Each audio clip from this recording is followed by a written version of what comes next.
Welcome back, everybody, to the Sharpshooter Sports Talk. I'm your humble and gracious host, Mr. Brinsky Sharpe, on the ones, twos, threes, fours, and the fives and the six. Sorry for the late uh reaction to the show. Sorry for being late. Sorry for being late. Blame it on me. Or blame it on alcohol. Nah, I'm just joking. But man, make sure you guys hit that like and subscribe button. Before we get started, make sure you hit that like and subscribe button. Turn on your notification bell so you won't miss any of the shows for the future. And of course, everybody, you know I got to introduce the guys before we get started. Of course, you already know, man, the man with master plan, Alabama A&M former running back and graduate, our main man that's gonna keep it real with the people no matter what, whether they want to hear it or not. Y'all already know the most. I ain't gonna even say he the most underrated person on these YouTube streets no more because they already know about him. They just don't want to admit it. Y'all show love to the man, the myth, the legend, Coach Shawn. Roll Tide to everybody. All my broskies on the panel. All my broskies and broskiettes in the chat. Much love to you all. Oh yeah, man, that's a good one right there. I like that. Broskiettes. Oh man, that's funny. And of course, man, y'all already know the king of all rants. The man. It ain't just him just yelling at it either. He know what he's talking about. Y'all already know he's gonna come with that fire and he gonna tell it like it is, whether you like it or not. Y'all give a round of applause to our friend and brother, Coach James. What's going on, James? Man, I know we're doing introductions right now, but what are we doing right now? What is happening? Why are we not getting? We're not even involved in conversations. We're not even involved in talks. Who is in our scouting department? We definitely gonna touch on all this. Trust me, man. Let James kick it off. Yeah. Yes, sir. I can't. When we get to, I promise you, James gonna definitely kick that part. He gonna definitely kick that part. Gotta say the Porter talk because I know people want to talk about the Porter, and I know James is feeling it. So definitely when we get to that Porter talk, James definitely starting it off. And of course, y'all already know, man, the man is all over the place, man. Y'all can find him at on the block with Coach Carl. Y'all can find him at TownMedia. You can find him on the Bama Standard. You can find him on Twitter. Hell, you can find him on Earth. Y'all know you can find the man anyway. Y'all show your love for newly retired coach, but future big-time content creator. Y'all show your love to our brother and friend, Coach Carl Taylor. What's going on, man? What's going on with your fam, panel, Wu-Tang, chat? Can't wait to get started today. This is gonna be a live one. Oh yeah, man! Especially with everything that's been going on with the games. We already had the live show. I mean the post game show. Just gonna talk a little bit about that game and then just put a button on that to like end the season. Ohio State and Miami and Georgia and Ole Miss. Ain't no point in talking about the Texas Tech and Oregon game. It went exactly how I expected to go in a lot of ways, to be honest. But of course, just got to shout out all the people that's in the chat, man. There's so many of y'all. Hopefully, I can get everybody. Steven, what's going on, man? Good to see you, brother. Latoya, what's going on, sis? Sweet home, Bama, what's going on with you? Good to see everybody. Make sure y'all hit that like and subscribe button, share the links and everything. Jeff, what's going on, brother? Jeff. DSGB. Hey, man, we both in the same place. We're going to the same place. We're going to put our hands together. DSGB, 1, 2, 3, Cancun. Going fishing. Me, what's going on with you? Who else up in here? Kim, what's going on? Kim. Good to see Emily you. Hartman, what's that? Home team Tripreneur up in this thing. What's going on? Bell, what's going on? Good to see you, brother. Good to see you. Everybody up in this thing, man. I'm strolling. Who else up in here? Jeremy up in this thing. Jeremy. What's going on with you, bro?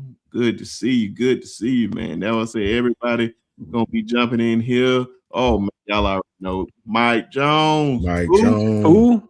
Mike Jones up in this thing, man. What's going on? David, good to see you, brother. Bama, what's going on with you, brother, man? Good to see you, man. Lost Soul, what's going on, man? Y'all already know, man. Got the guys up here, man. Hopefully we get a few more. They can talk. See Ray. Oh, yeah. I'm getting the Ray. Yeah. I'm still flying down this tough as nails. What's going on? Yeah, tough man. Nails. Jakor, what's going on with you, bro? Jakor. Everybody, man. Make sure y'all hit that like and subscribe button before we get started, man. Ray with the $5 super chat, man. Appreciate you, brother. Always appreciate y'all for the super chat. Said, why in the heck did Keeley jump in the portal? He was playing so well and probably would have had an opportunity to start next season. We're gonna definitely, Ray, we're gonna get back to that because I know if once we get to start talking about that, we can't necessarily say things that we do know. Is it just know that we know some things? Well, they know some things, but we can't necessarily say. But we'll try to say what we can say. We asking the wrong questions right now. Yeah, but we're gonna definitely get back to this question, Ray. I promise you, we are not gonna forget that question. But yeah, man, let's get into it, man. Just to put a ball on this game, so we ain't got to talk about it no more. This Alabama-Indiana game, man. We sat on it. We seen the shellacking. We taking all the verbal abuse. Man, Coach Shawn, final thoughts on this game, man. Just final thoughts. Too much talk on this game because I know we talked about it enough. Final thoughts for me is just when you really break it down to the nuts and bolts without having to go into schematic things. And at the end of the day, that team just beat our ass. I mean, they was more physical. They was more better coached. They schemed. They were more comfortable in their identity of their football team. It reminds me of the Michigan game last year. Not last year, but year before last now. Team just line up and beat your ass in the trenches. They got up to the second level and was smacking our linebackers. They completely removed our defensive line from the line of scrimmage. No matter what we lined up in, our front, even front, we was getting completely whipped at the point of attack. Running backs ran hard, and once they knew that we was getting whipped, they continued to run the football over and over and over again. Alabama got dominated in that game. Don't let nobody tell you they didn't. They got beat up front. That's one of them games where they just got pounded on, and the coach saw it.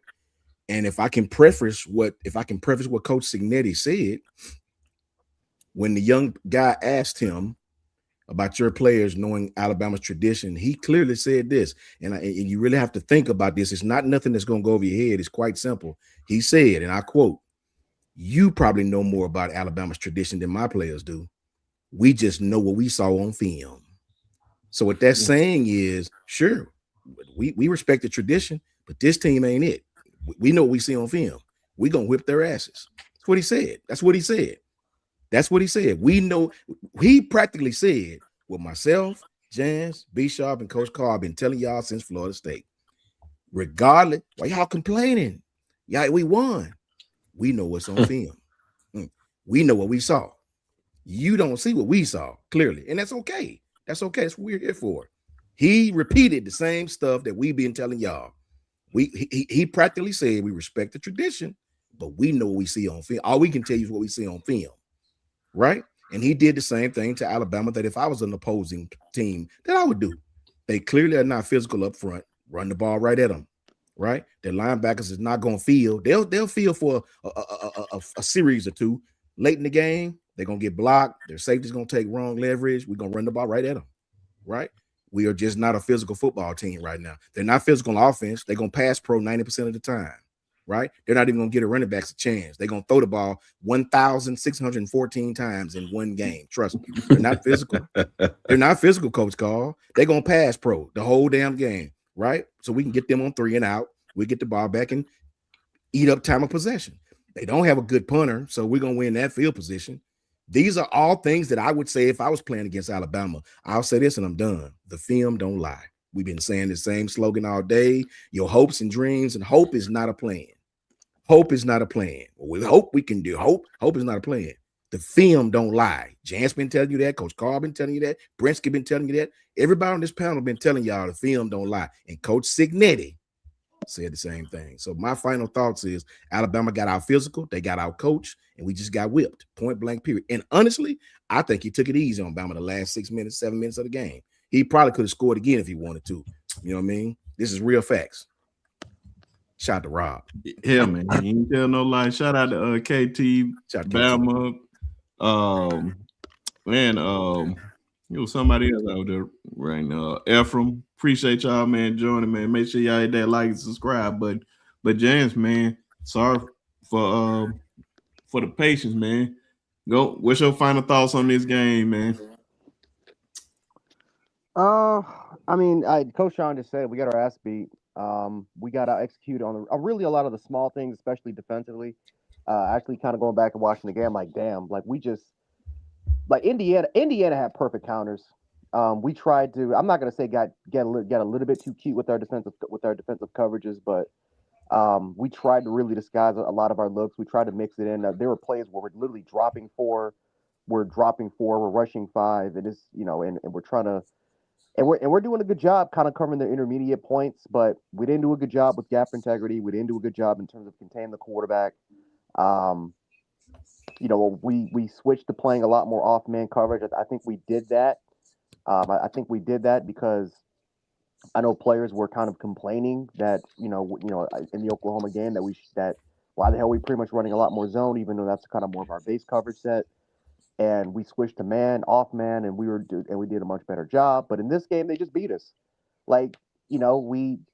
Indiana did a phenomenal job in terms of making adjustments after really the first couple series, and we just couldn't figure out ways to kind of stop them more consistently. We could not win home. We could not win home all that much with our base 4, and Indiana just zoned us to death. They zoned us to death. They created the cutback lanes. Running backs were extremely patient.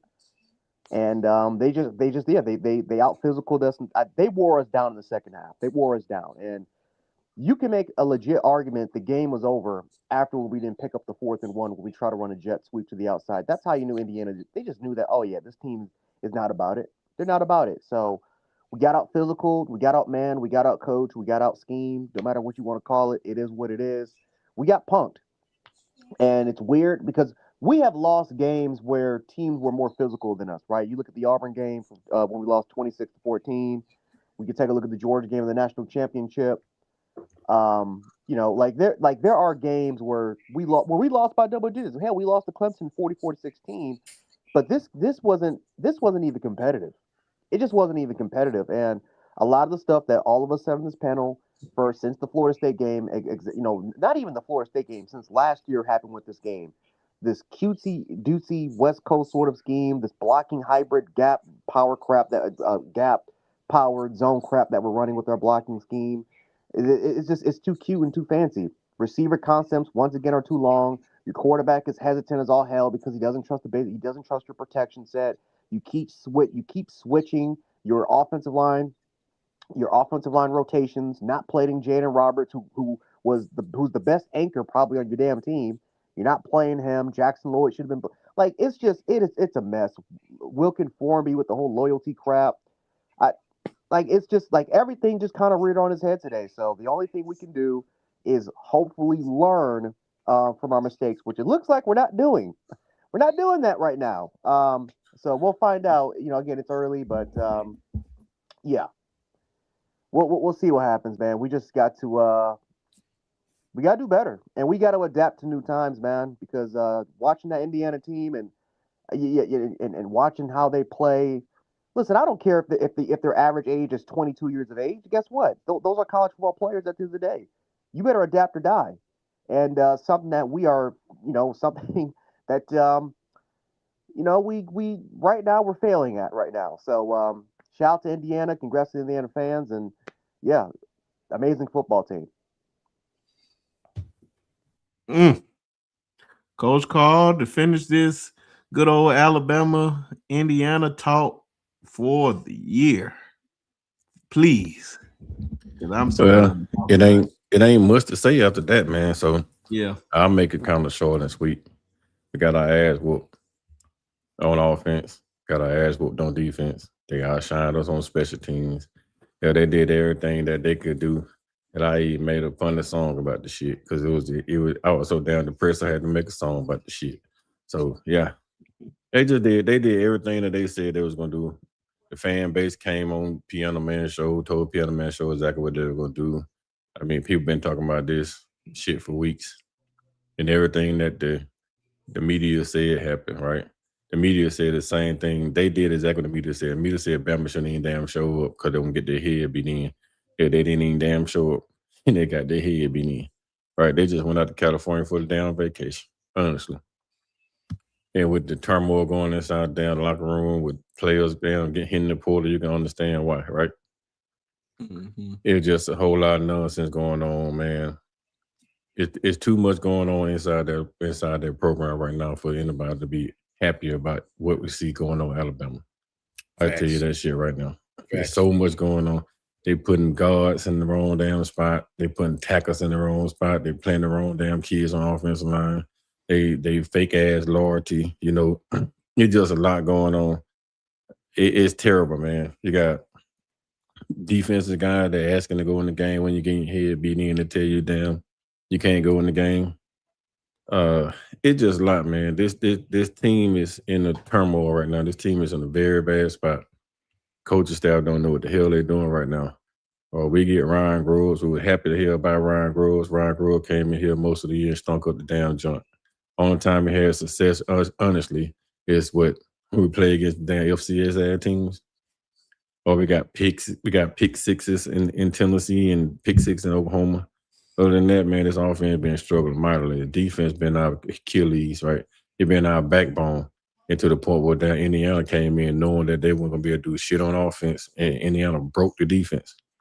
It just kept going and kept going and kept going until they broke the damn defense. They broke Kane Warmack and made Kane Warmack fucking quit. Like, you going to zero coverage, right? You're playing zero coverage, and then you got off man.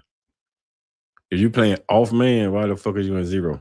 Facts don't make no sense. Facts. You playing outside leverage and turn loose damn post. Giving up the post. Ain't nobody there, Coach Carl. Nobody there.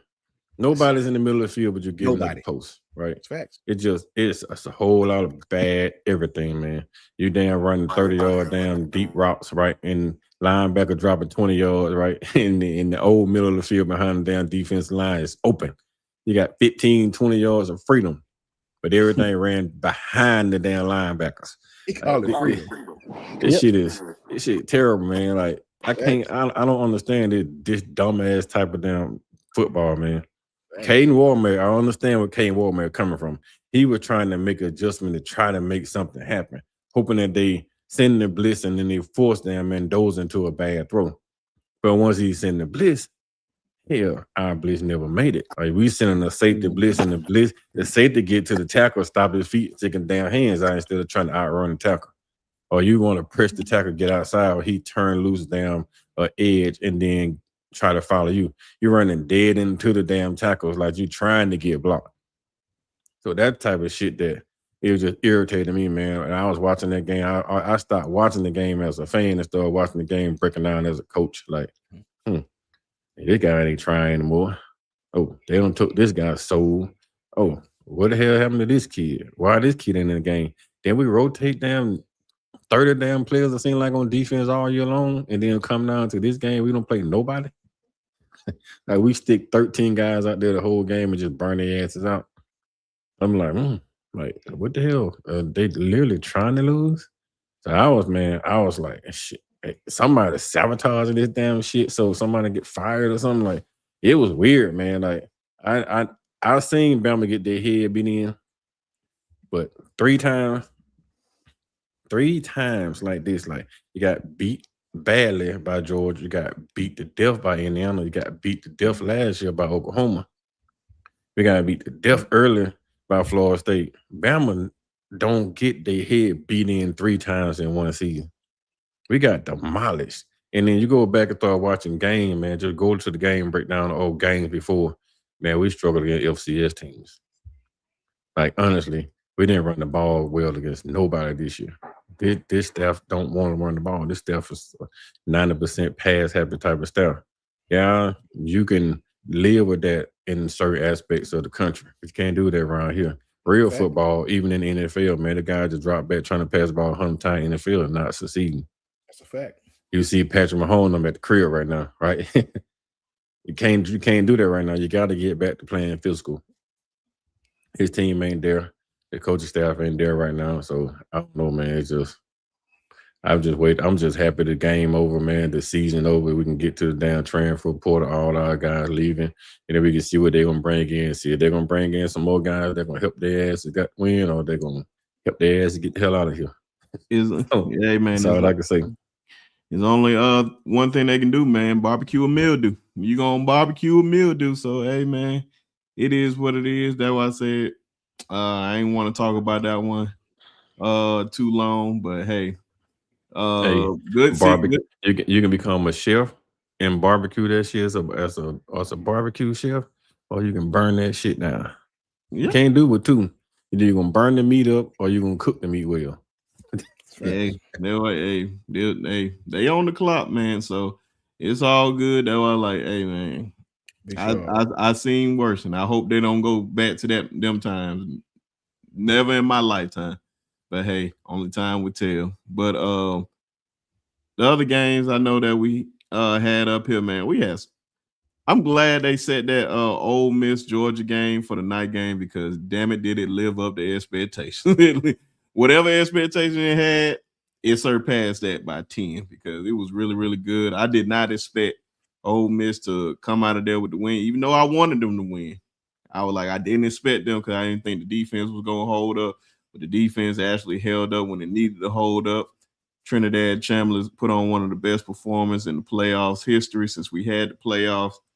The kid was outstanding, especially on the drive when they had scored to get the lead. Like, Lord have mercy. So many memorable plays.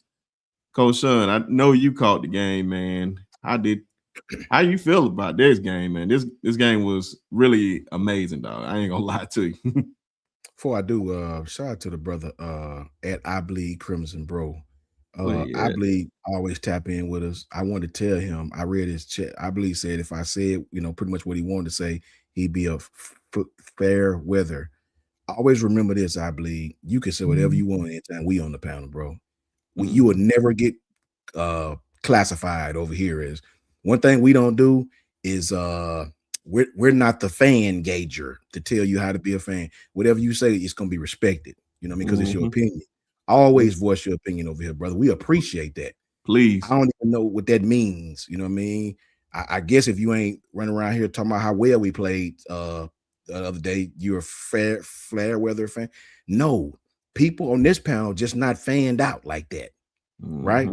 I don't wake up singing "Yay Alabama." You know what I'm saying? None of us went to Alabama, so we don't tell lies about it. You know what I mean? We don't even know what that means over here, right? I guess you either have fair weather or fanned out. I choose to be fair weather if that's the case, because I'm not gonna tell a lie just because Alabama's my football team, right? Walk around with every damn shirt is an Alabama shirt. You can say whatever you want to say. I Bleed over here. Trust me, brother. And it be definitely gonna be respected, man. Respect. Facts, trust me, we say stuff we don't even agree with each other on. And guess what? We still move on. Guess what? It's at the end of the day, we're gonna still move on. It's all good. I believe in rocking with us for a while, brother. You will never be classified like that over here. That I promise you, man. Much love to you, I believe, for sure, bro. As far as the Georgia game go, though, man, it surprised me that second half, I've never seen Georgia, play that much zone. You know what I'm saying? And it's almost like they had Georgia on their heels because the one play that Ole Miss hit I think they was playing man, if I'm not mistaken, because the team number 15, I think he came down and started and checked the old boy by himself, and that's how they caught the long pass to put Ole Miss back in contention to score. I really was shocked that Ole Miss kept Georgia on their heels the second half. I think Georgia got a little too cute with Gunnar Stockton too much. I think Georgia, I remember when the best running back that I like, he got hurt right toward the end of the game. The little quick one, man. I forgot his name. It looked like he hurt his ankle or something toward the end. Is it Edwards? I don't remember which one it was, but it was the one who was toting that rock, man. He got hurt. Yeah, it was Edwards. Edwards got hurt. Okay, toward the end of the game, man. And when he got hurt, bro, it's like they kept trying to run the ball with Gunnar Stockton and have Gunnar in 3 and 5 step drops, and they were getting that boy killed. And they was getting that boy killed. Facts. Ole Miss just pinned their ears back. So to me, it looked like Georgia panicked on offense late, right? And then Kirby called that crazy call. That was a desperation type thing. So I do believe that that's the first game I've seen in a very long time where Georgia got out coached, right toward the end of the games in the second half, as we say. And Ole Miss was physical. My only thing was, I don't know, can Ole Miss play like that again against Miami? I wanted to see Georgia play Miami. I did. That's as NFL and smash mouth as you're gonna get, right? So I wanted to see that offensive defensive line battle. Ole Miss can beat anybody. Hell, they 13-1, I think, if I'm not mistaken. But my question would be, can they play that way? To me, football is matchups. It's just like boxing. I don't think Ole Miss match up well, because with that offense they have, if Mesidor and Bain get pressure, it's gonna mess the whole thing up. Miami's a better pass rushing team than Georgia, to me, right? So if Mesidor and Bain get in the backfield, all that RPO stuff ain't gonna work, right? I think Georgia and Miami would have been a heavyweight slobber knocker. They both play very, very similar. Very the Carson Beck narrative. I wanted to see that. So, can Ole Miss match that physicality one more time, right? Georgia beat you. You had you wanted to play them. You was really, really, really. I want to know, can you match it now? You got to play Miami. So we'll see what happens.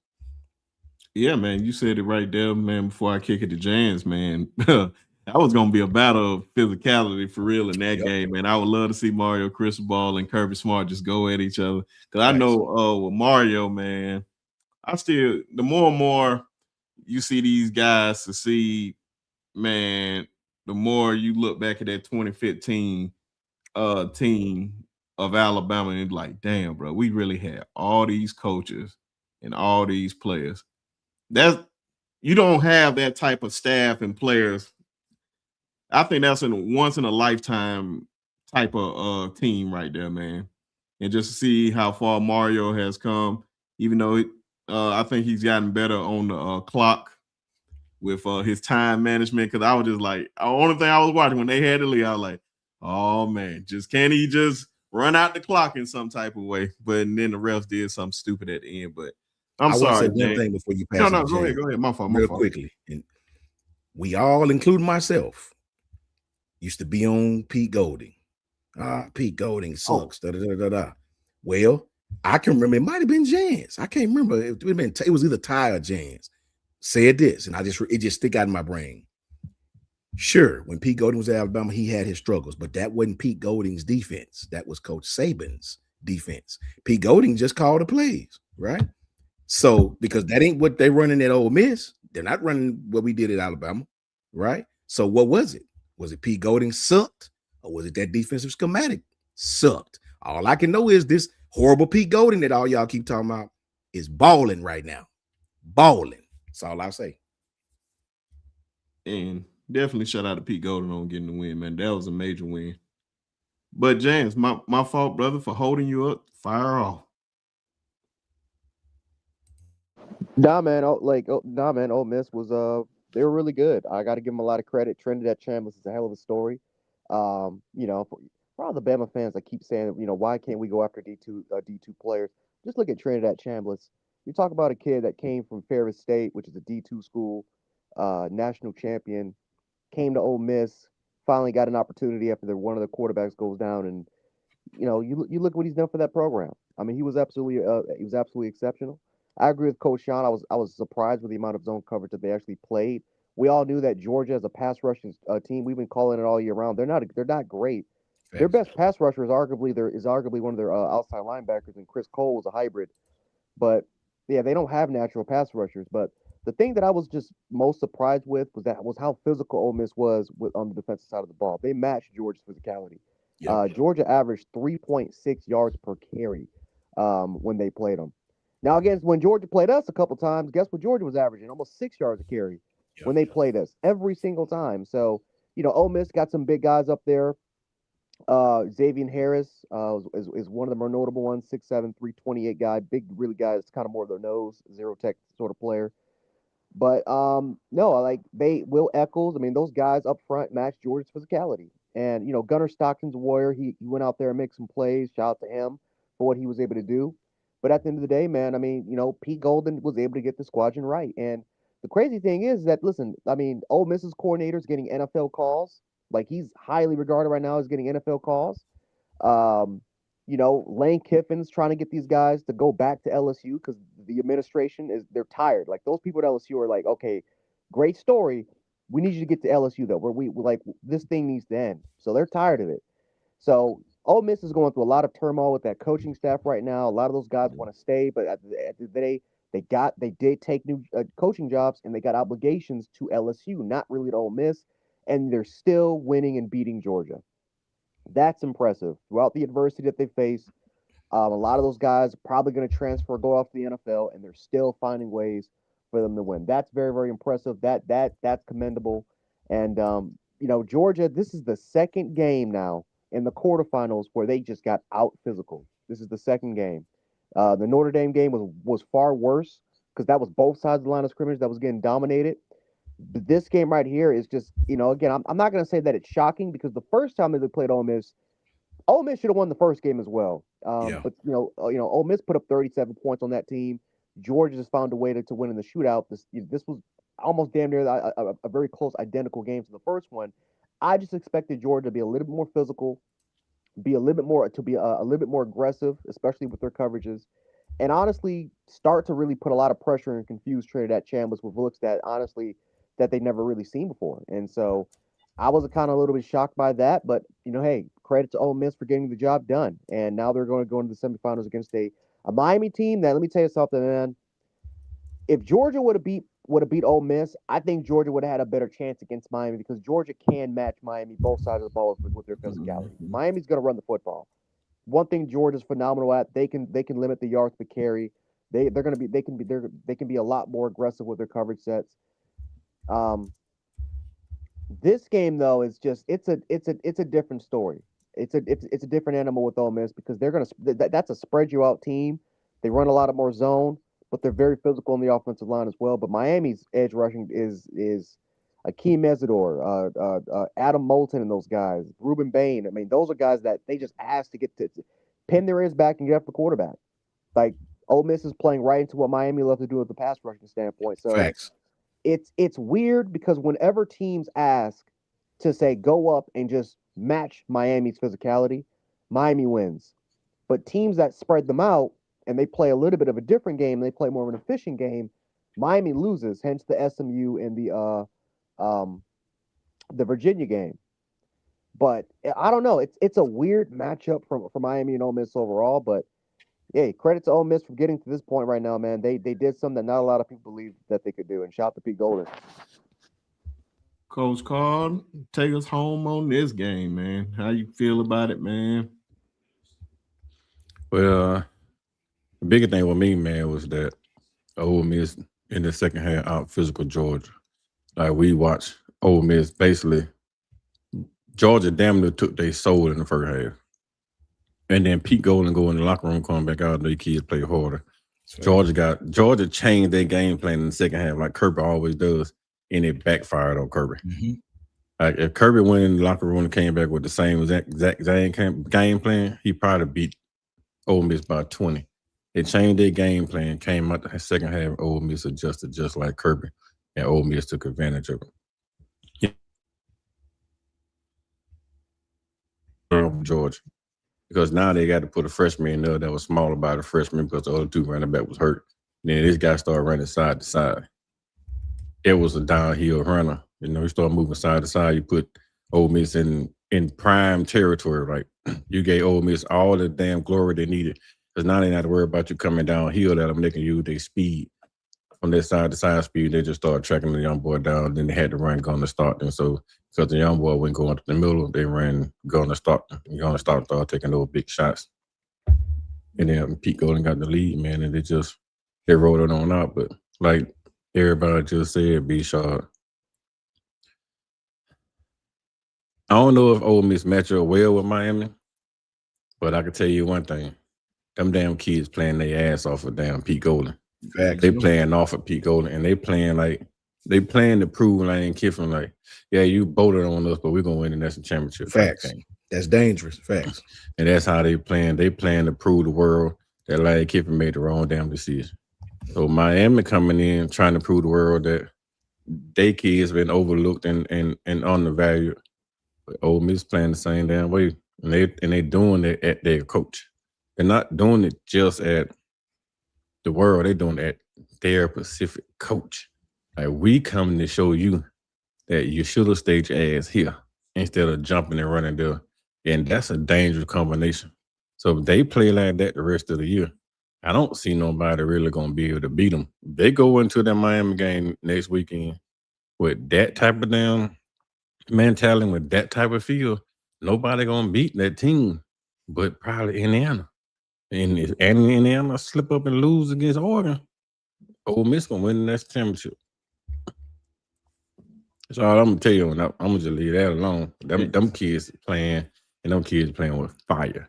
And I wish like hell that our kids had that same intensity. And those boys playing with fire, man. Those boys are playing to prove a point and shock the damn world. Hey, man, they are definitely playing. I ain't going to lie to you, man. We said at the beginning of the year, which is making it all funny now once you look at the Final Four, is that we said we don't know who's going to win it this year. We don't know who's going to be. It's not really a team that's standing out at the beginning of the year. This was before the games was even played. Some folks just had the necessary, like the cliches, the Georgias, the Ohio States, hell, even Alabama. But we see none of those teams are still there. We have Oregon, Indiana, Miami, Ole Miss.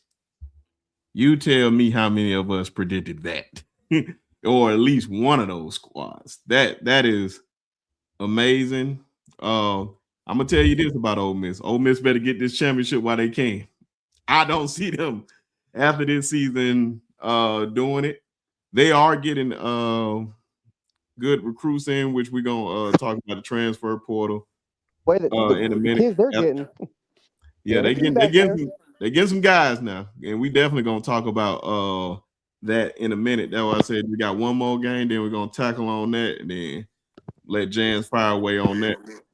But the last game I wanted to talk about, of course, good old Miami, Ohio State. That was another great game, and I tried to tell them about that man. Should be top 3, top 5 in the draft. Ruben Bain, somebody gonna get him. Somebody gonna get him, man. The kid is just disruptive.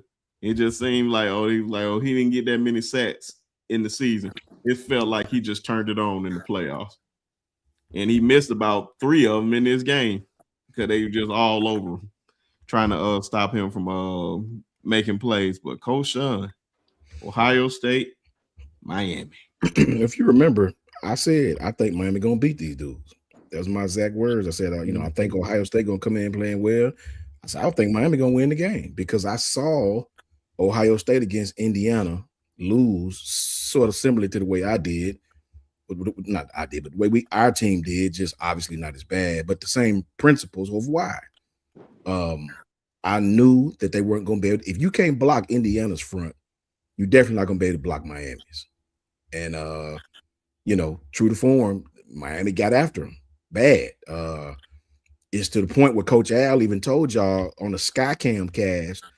The game was broadcast on ESPN, all the ESPN channels. Had the Field Pass, Skycast, and the regular game and something else, 3 or 4 channels. if you went to the Skycast, there was no announcer. You can just hear everything in the stadium. Coach Al was talking about you can hear the play because you can hear the players talking when they get to the sideline. That mic they go over the field, pick up everything. And you can hear the players saying, he's scared, he running. And I could see it on film. Julian Sand did not want to get hit in that game. That kid was bucking up before he was throwing the passes, turning his back. That kid was let's just say he had happy feet in that game. He was not thrilled about getting hit. And Miami saw that. And once they saw that, it was done. It was done, man. And I saw them struggle against Indiana's front. They sacked Julian 7 times. So I knew this defensive front was going to eat. And they came out and whipped Ohio State in the front 7, where it counts. Ohio State went same thing we did. They abandoned the run and went passy because they panicked when they got down. Ryan Day was calling the plays the first half. I don't know if he called him the second half. Maybe he did, but I know the first half he got behind the sticks a lot of times, and Miami knew it. They pinned their ears back. They were more physical than them. The defense played well, and they beat Ohio State up.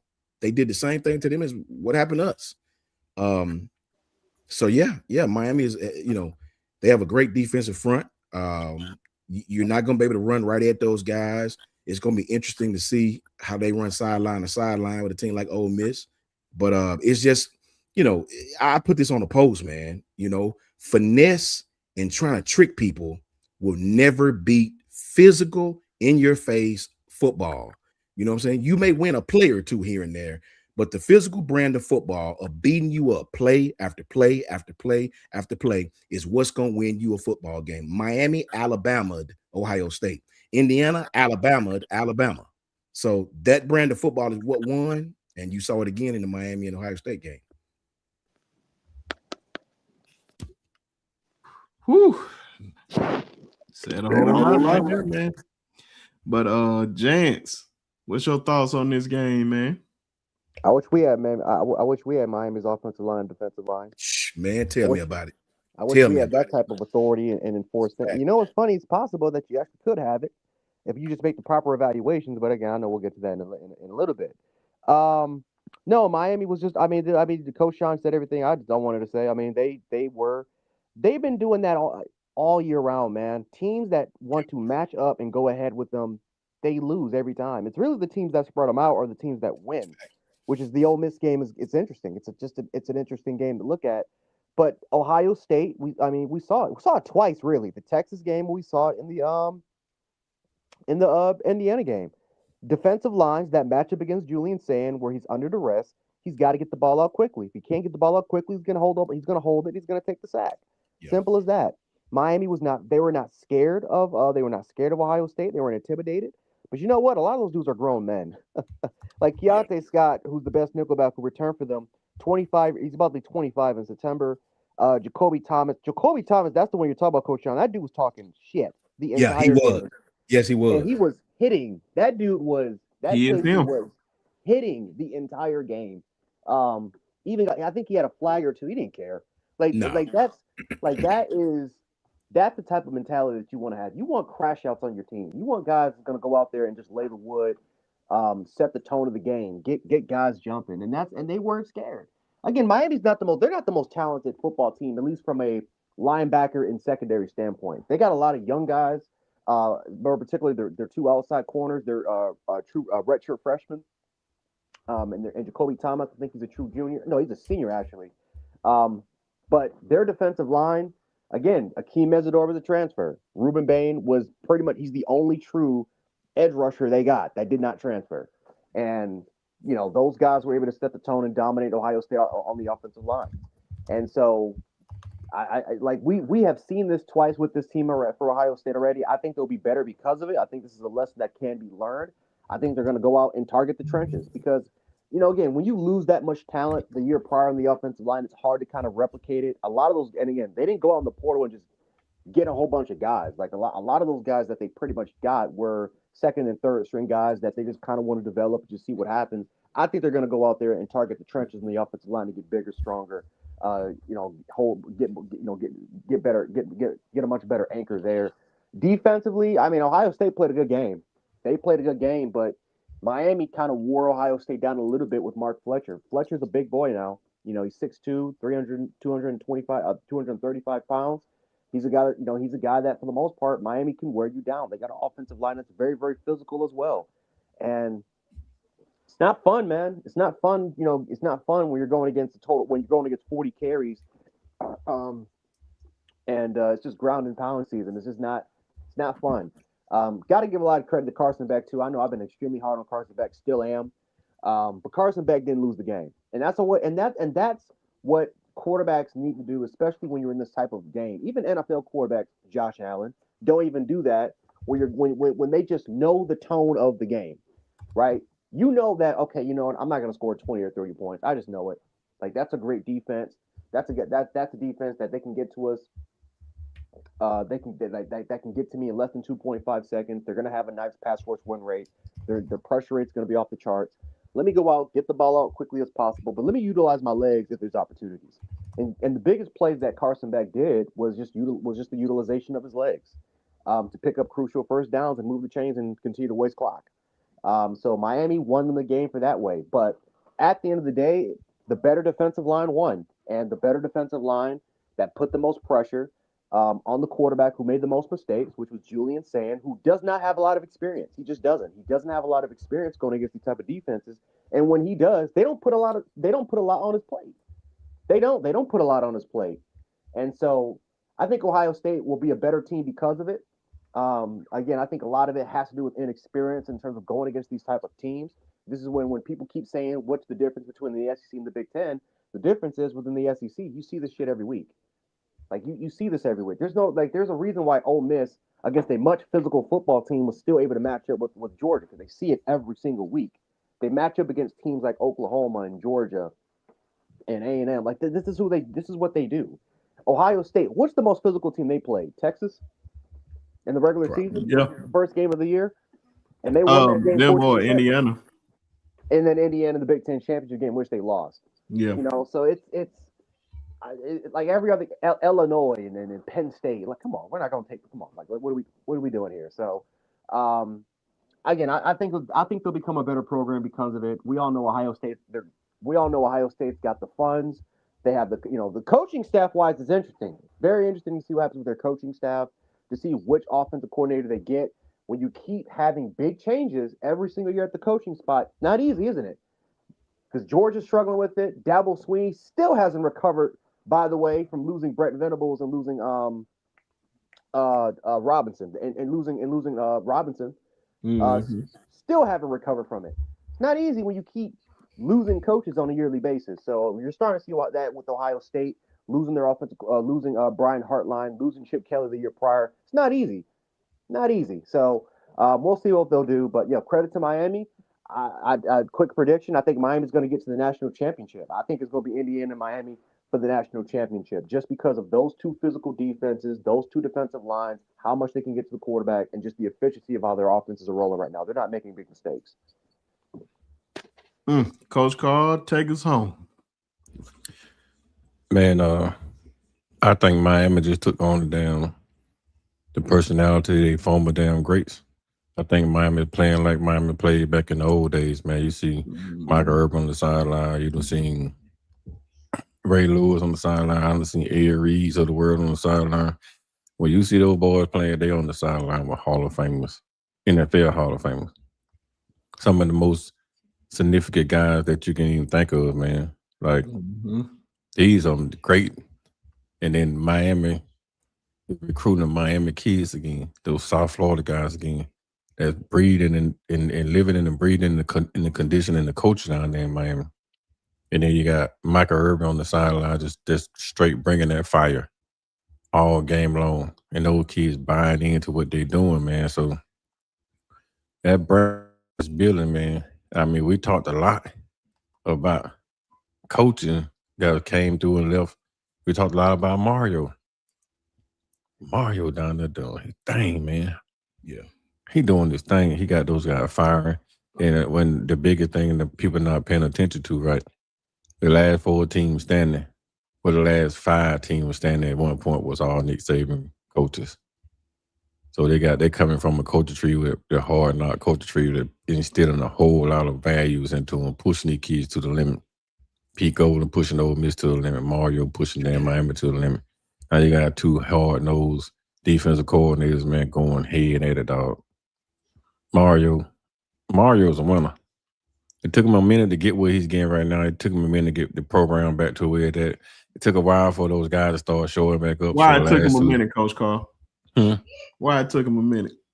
Because they had to buy into what he was doing, right? And he had to go back in and start recruiting his area. And they allowed him to get the time, right? And then instead of him doing it like he was trying to do in the beginning, right? He brought in he went back and got the old Miami greats and brought them back into the facility. And then they started pushing the same narrative that he was pushing. So you're not going to rebuild a culture of nowhere without having the culture. Like you can't come in here and try to create a new culture. You got to rebuild a culture that was already established. You come in here and try to create something new, unless you don't have a culture, you can't create nothing new because Miami kids are all rugged. They rugged kids now. They come from the streets. You're not going to take those street guys and try to turn them soft. Facts. You try to turn those street guys nice, then you're not going to get what you want.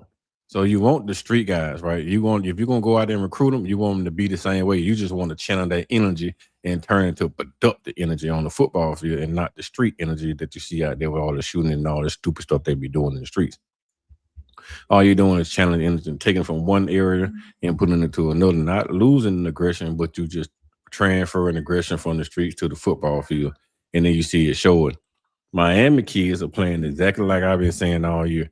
They'll take a chance of taking your head off and getting a 15-yard flag because they don't care. And they know I can sacrifice this flag. I might get thrown out the game, but I got another healer coming right behind me going to do the same exact thing. We're going to set the standard for what we want and how we're going to play. And either you're going to adapt to it or we're going to run your ass out of the gym or run your ass out of the stadium, Texas A&M AE, right? And Jan said earlier, the team that beats them or the one that kind of spreads them out and get them all comfort. Oh, they took that personal too, gents, when they went to Texas A&M knowing that you're going to spread me out and try to beat me here. No, you're not going to beat me that way neither. They're going to make you play their football game. They made Texas A&M play their brand of football, kind of like Indiana did us, made us play their football. They predicates what you going to do, not you predicating what they're going to do. The only way I can see Ole Miss beating this team is to try to enforce some type of parameters on them, man. They're gonna have to come out here and try to take Miami heart. And I just don't know if you can take Miami heart. I'll be the first one to tell you, I was so damn wrong. I just knew Ohio State was gonna whoop Miami ass with all that talent they had. I was so damn wrong. I even predicted the game to be 27-10. Miami went there and stomped on Ohio's soul. And mine too. Because in the third quarter, when I saw Ohio State making that run, I was like, oh, Lord, man, I'm going to let the world down. And then that defense was sitting back, relaxing, just chilling. They held the team. And in the fourth quarter, they turned back up again. They were like, okay, you thought it was done. And it came back out harder. They was chirping the whole first half, and Ohio State couldn't even breathe. They couldn't breathe. They was so – Jeremiah Smith was like, he a Florida boy. He was intimidated by his own. Second half, come in there, make a few catches, get up and throw a little man sign up and score a touchdown. And then the fourth quarter, he disappears ass again. So, what are you talking? Hey, Shawn, what you say, Coach Shawn? They had Julian Sand running so damn scared, man. It was like he was in the hood, boy, and the mama went there. Like his mama just dropped him off at the grocery store and left him, and he was in Miami by himself. And he was just running scared for his life. He definitely was. He was in the back room, called 911. I saw him on the sideline with the phone in the ear. He wasn't talking to the coaches or staff. He was calling the police. He was so scared, man. They had that dude spooked. I seen that look before, right? I seen that look when Florida State had our quarterback spooked. I saw that look before. He was spooked. That boy was terrified. So I don't know Trinidad. Trinidad, he's elusive. So if he can get outside the pocket, he can make some runs and make some plays outside the pocket. They probably got a chance, but he's standing in there trying to be a grown ass man. Bane is different, boy. Trying to tell you. Bane is different. You standing there trying to be a grown ass man, Bane gonna embarrass him. Bane gonna have damn London. What the Simmons boy now? Austin Simmons in the damn game. They better hope Austin Simmons don't get in the transfer portal. Because I think he already is, ain't he? if he in the transfer portal, Yeah, Austin Simmons is. They ain't gonna have no bag up. Bane coming. That defense is coming. That defensive line is coming. Ole Miss is suspect in between the damn guard and the tackle. Those guys coming. But Coach Carl, guess where these you know what's funny? Half that starting roster, they're not Florida kids. Half that starting roster, guess where they're from? The Louisianas. They were Louisiana. The Central Arkansas, your Northern Alabamas. Yeah, but you the places that we should be recruiting at. Yeah, but your Middle Tennessee. The core of their team is Florida based. In Florida, yeah. Yeah, but Cristobal went out and got some more rugged guys from other states to come in and play with them. They didn't go get the pretty boys. He got the 2 and 3. He got the 2 and 3 star kid from places that like us that reject them. That we won't recruit. They got the best offensive line in the country. You do know Coach Jantz, right? These guys and where we at, they recruit size. Yeah, they don't recruit physicality. They only care about size and height. They went to Canada and got a key. They went to Canada and got a key Mesidor. Mm-hmm. Yep. A dog. It's funny that we talking about this because that's a great way to transition into the transfer portal. Everybody, y'all know it's the most wonderful time of the year for college football, especially with our season being over. Now we can just keep our eyes focused on the transfer portal. Got some guys that hopped into the portal with Keon Keeley's. I just seen Cam Calhoun just jumped in there. Jalen Mbakwe, Noah Carter. The Noah one hurt. And we spoke on that other night. But I'm gonna kick it off with James, man. What you expecting this staff to do or whatnot, man? And why you or what you expect the staff to do, who you expect to go after, what you want to see, and also try to answer a Ray question for him. And don't be nice. Oh, I'm not gonna be nice. I'm pissed off at what I'm witnessing right now. I'm disgusted actually. 250 of so I did my list, 250 top portal kids. Guess how many kids we have talked to? We have talked to 7 kids. We've talked to 2 running backs. We've talked to a linebacker who I actually do like. We've talked to a defensive tackle from. You know what's funny? Half these kids we talked to are from the West Coast. So we're not targeting the South. We're not targeting the North Alabamas and the Central Arkansas and the HBCUs. We're not targeting the small FC. We're not even targeting the FC, the All-American, All-Conference FCS schools. We're not targeting kids with a chip on their shoulder. We're trying to target big-time players from more West Coast or coastal sort of areas. We're not targeting our own. And this is the problem. This is why we will not go anywhere, because of this. You see what Indiana's doing right now? You see what Indiana's doing? Here's another problem before I kind of get into this, Brensky. Why in the hell do we not have a separate scouting department for the transfer portal? Indiana's got it. Oregon's got it. You can go on their website, look up their coaching staff, and look at their coaching, and look up their staff departments. They have separate scouts, people that were former NFL players.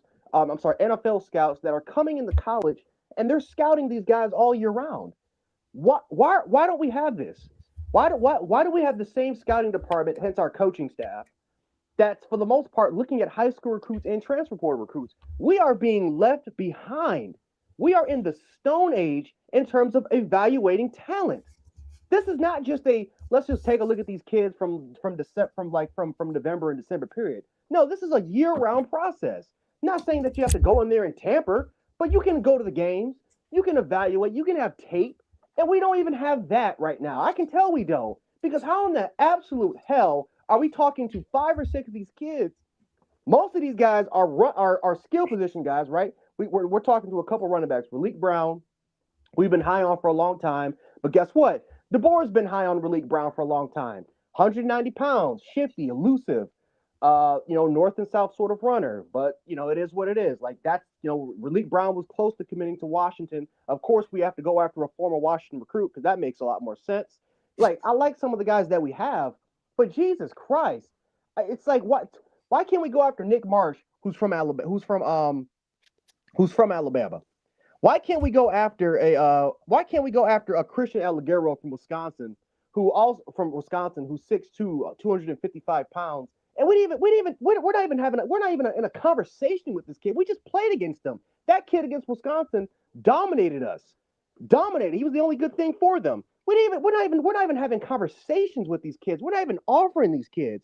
You're Braden you're getting Lamprons from Bowling Green, who's from Central Florida. You're Dylan Williams from Central Arkansas. You're Jason Prevard from West Virginia, whose brother went to Thompson. Why are we not having conversations with kids that are in our region, that are in our areas? We're not doing this anymore. So I'm pissed off, man, because it just does not make any sense to me that Indiana has five commitments, and they're still playing for a chance to go to the national championship. They have 5 commitments already. Why is this? You know why? Because they have a separate scouting department that focuses solely on transfers. It's 24/7 for them. They run this thing like it's the pros. We don't. We are being left behind in the damn Stone Ages. So, Brent, I'm gonna be honest with you. I don't know what I want, because I don't know if we're gonna actually target these. I don't even know if we actually want to target these guys. I want to target the FCS schools. I want to target the small schools. I want to target players that as soon as they take a visit, their jaw is on the damn ground as soon as they see our weight room. That's the type of players I want. I want the guys with chips in their shoulders that are getting passed around. Because you see what Indiana's doing. They dominated us with nothing but 2- and 3-star kids from small school areas. The Jacoby Thomases that were talking shit to the Ohio State receivers, guess what he was? He was a Middle Tennessee player that just wanted an opportunity. Got to Miami, and he's the hardest hitting player on their team. Keontae Scott, I saw this kid in person when he was at Toledo. Dude was making plays for 3 to 4 years, wanted an opportunity, entered the transfer portal, got rejected by all the schools, had to go back to Toledo, still made plays, and now he's in Miami for the last 2 years, and he's been one of the best defensive players. I want those type of players. Give me the guys with chips. Give me the guys with something left to prove. Give me the small-time players. So I'm tired of Bama fans saying, "Oh, Indiana's spending millions of dollars." And what's the excuse? What's Oklahoma State doing? They got 6 commitments. What are they doing? Do they have more money than us? Are we broke? What is the problem? No, it's not money that's the issue. It's evaluation that's the biggest problem. You don't have to go after the big schools. You don't have to go after, again, I would love Cam Coleman to death, and I would love for him to come here, but you don't have to spend your entire NIL budget to bring that particular player in. You know who you can bring in, though? You can bring in the small FCS school players that can come in, that can come here, that actually have a chip and can set a standard. Because clearly we don't have a standard here at the University of Alabama. That is now dead. So get players in here. Get your 3rd, 4th, 5th year guys. Your redshirt freshmen that are dominating. Your all-conference players that are looking for an opportunity to prove themselves. The guys that are not going to be impressed by the fancy equipment. The guys that are going to come in here and work their tails off. I want those guys to come here. I want the 0-star players, because I'm tired of us getting 4- and 5-star guys and they're leaving without a year. Not all of them on their own detriment. Coaches are kicking these kids out too. The 4- and 5-star guys that you recruit, they're kicking them out to the damn curb. So clearly that's not working out for us right now. So you know what? Stop going after potential. Get the 0-star and the 1-star kids that fit your damn program. Get the guys that have actual size, and let's get to damn work. That's a damn shame. 250 freaking schools. I'm looking at all these players, and we're not even talking to these kids. We're not even offering these kids. So that tells me that we have no interest in these kids, and that's the problem. We are left behind in the damn Stone Age, and until we focus on that and get that fixed, we will not go anywhere as a football program. A damn shame that Indiana, who whipped our ass, is now the number 1 team in the portal, and they have less money than us. A damn shame. That's how you set a tone right there. Well said, my brother. Well said, Coach Shawn. I mean, Jance is a 1,000,000,000% correct. Yeah. I don't think people understand the depths. I hope they was listening to him too. Mhm. What Jance is telling you guys is my 2-star coming out of high school that went to Colorado State, who's been starting for 3 years, is better than your freshman 4-star coming out of high school. Indiana just proved that. Just really think about what I'm saying. My 2-star, who been starting at Colorado State for 2 or 3 seasons, is better than your 5-star. I'll say 5-star who coming out of high school right now, right? Your 5-star still got to develop to the college game. That may take a year or 2, for some even more than that. This kid had been starting for 3 years at Colorado State or JMU or Toledo or Akron. So he's got production. Signetti said, I prefer production over potential. One thing about potential just means you have the potential to be great. You also have the potential to not be great. So it can go either way with that potential. For every Julio Jones you got a Ajayi Hall. This is just the straight up truth, right? No disrespect to nobody. Well, this kid been at Toledo for 3 seasons playing defensive tackle. He's 6'6", he's 6'3", 270, right? But he's better than your 5-star who still ain't developed yet, who still hadn't got on the field yet. Well, that Indiana team got a team full of that, right? And Coach Jance is saying our team is not going after none of these productive kids from lower tier schools, right? Yeah, potential you would get exactly. So, you know, I ain't gonna go too hard on this transfer portal. There's a lot we could say, but I'm gonna tell everybody in the chat this, Ray. And this is to like Ray and all the ones who was talking.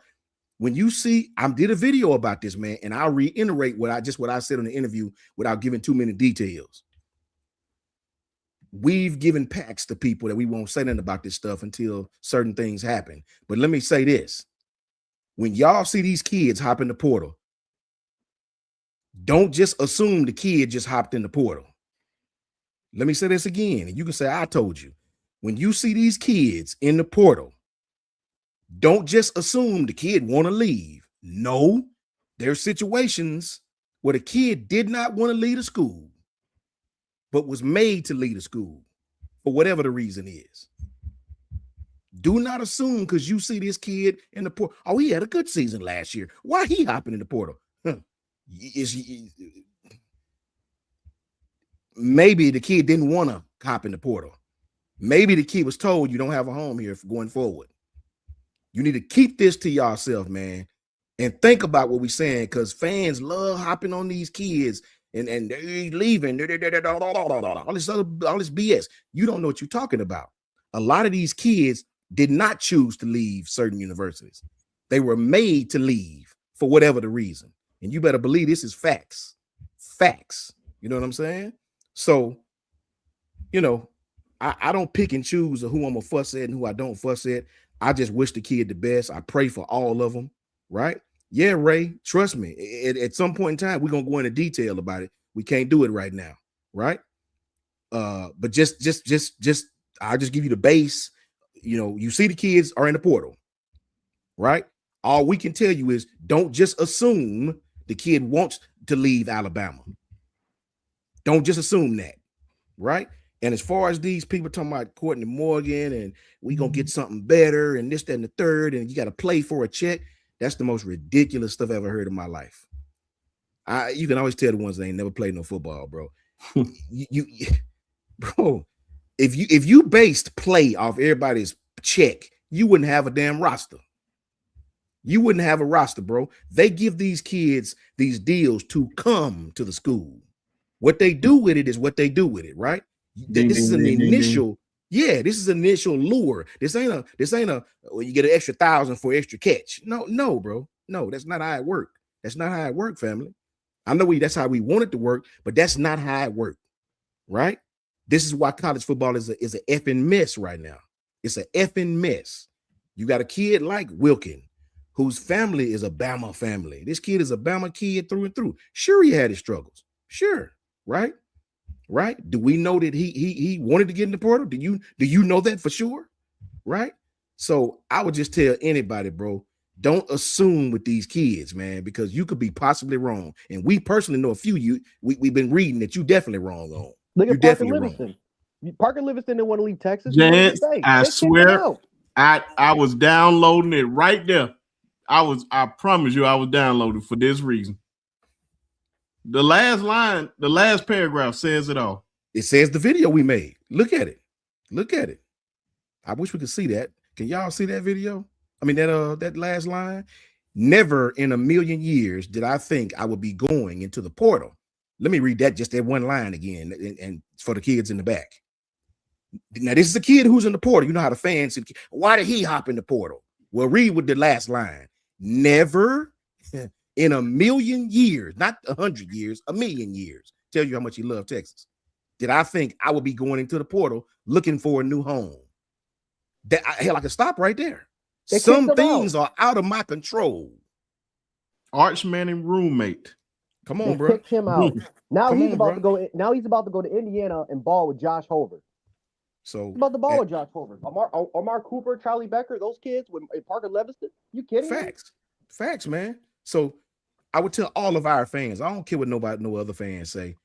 I just want our fans to be mindful, bro.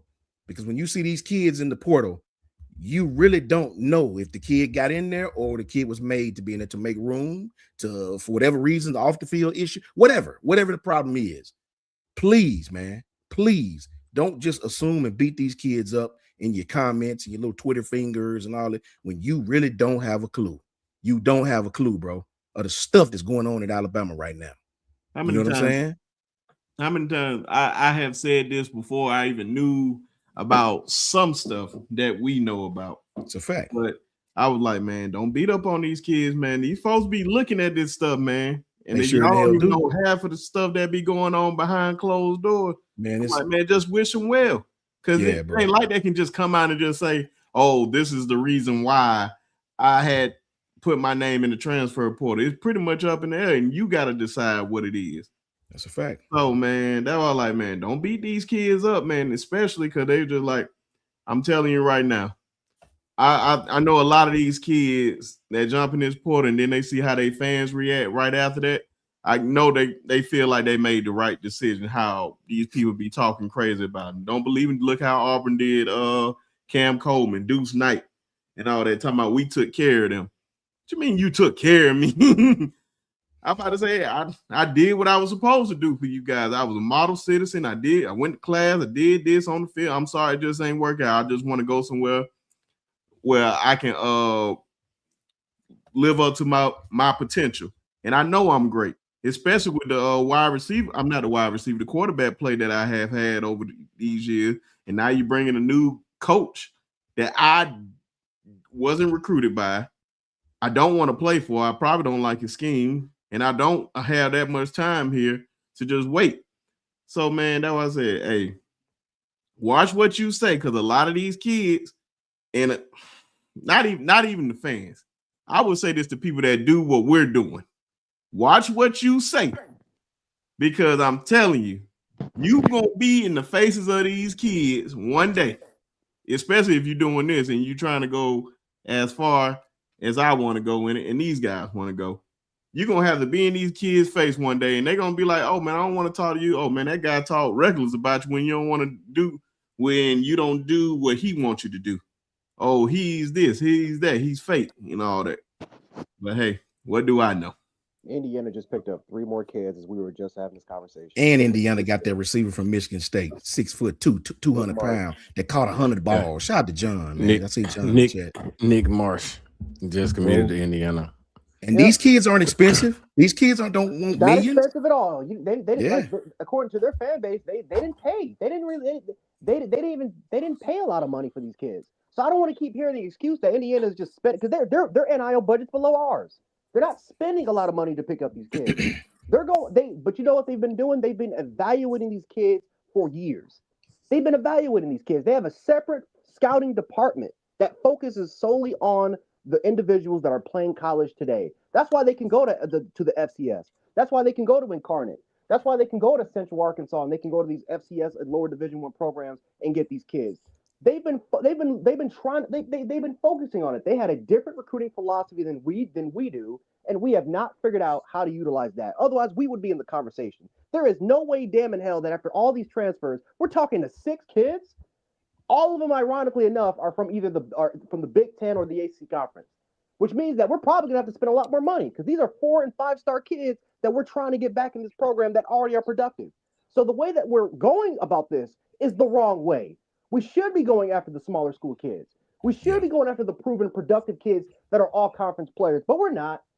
We're not doing that. So yeah, we may end up getting a Hollywood Smothers or a Malik Brown. We may end up getting a Robinson. We may end up getting some of these kids here, and I'll be happy that we do. But remember, we're losing probably 25 kids to the portal. Are we going to replace all that? We have 78 scholarship players. Are we going to replace all of that?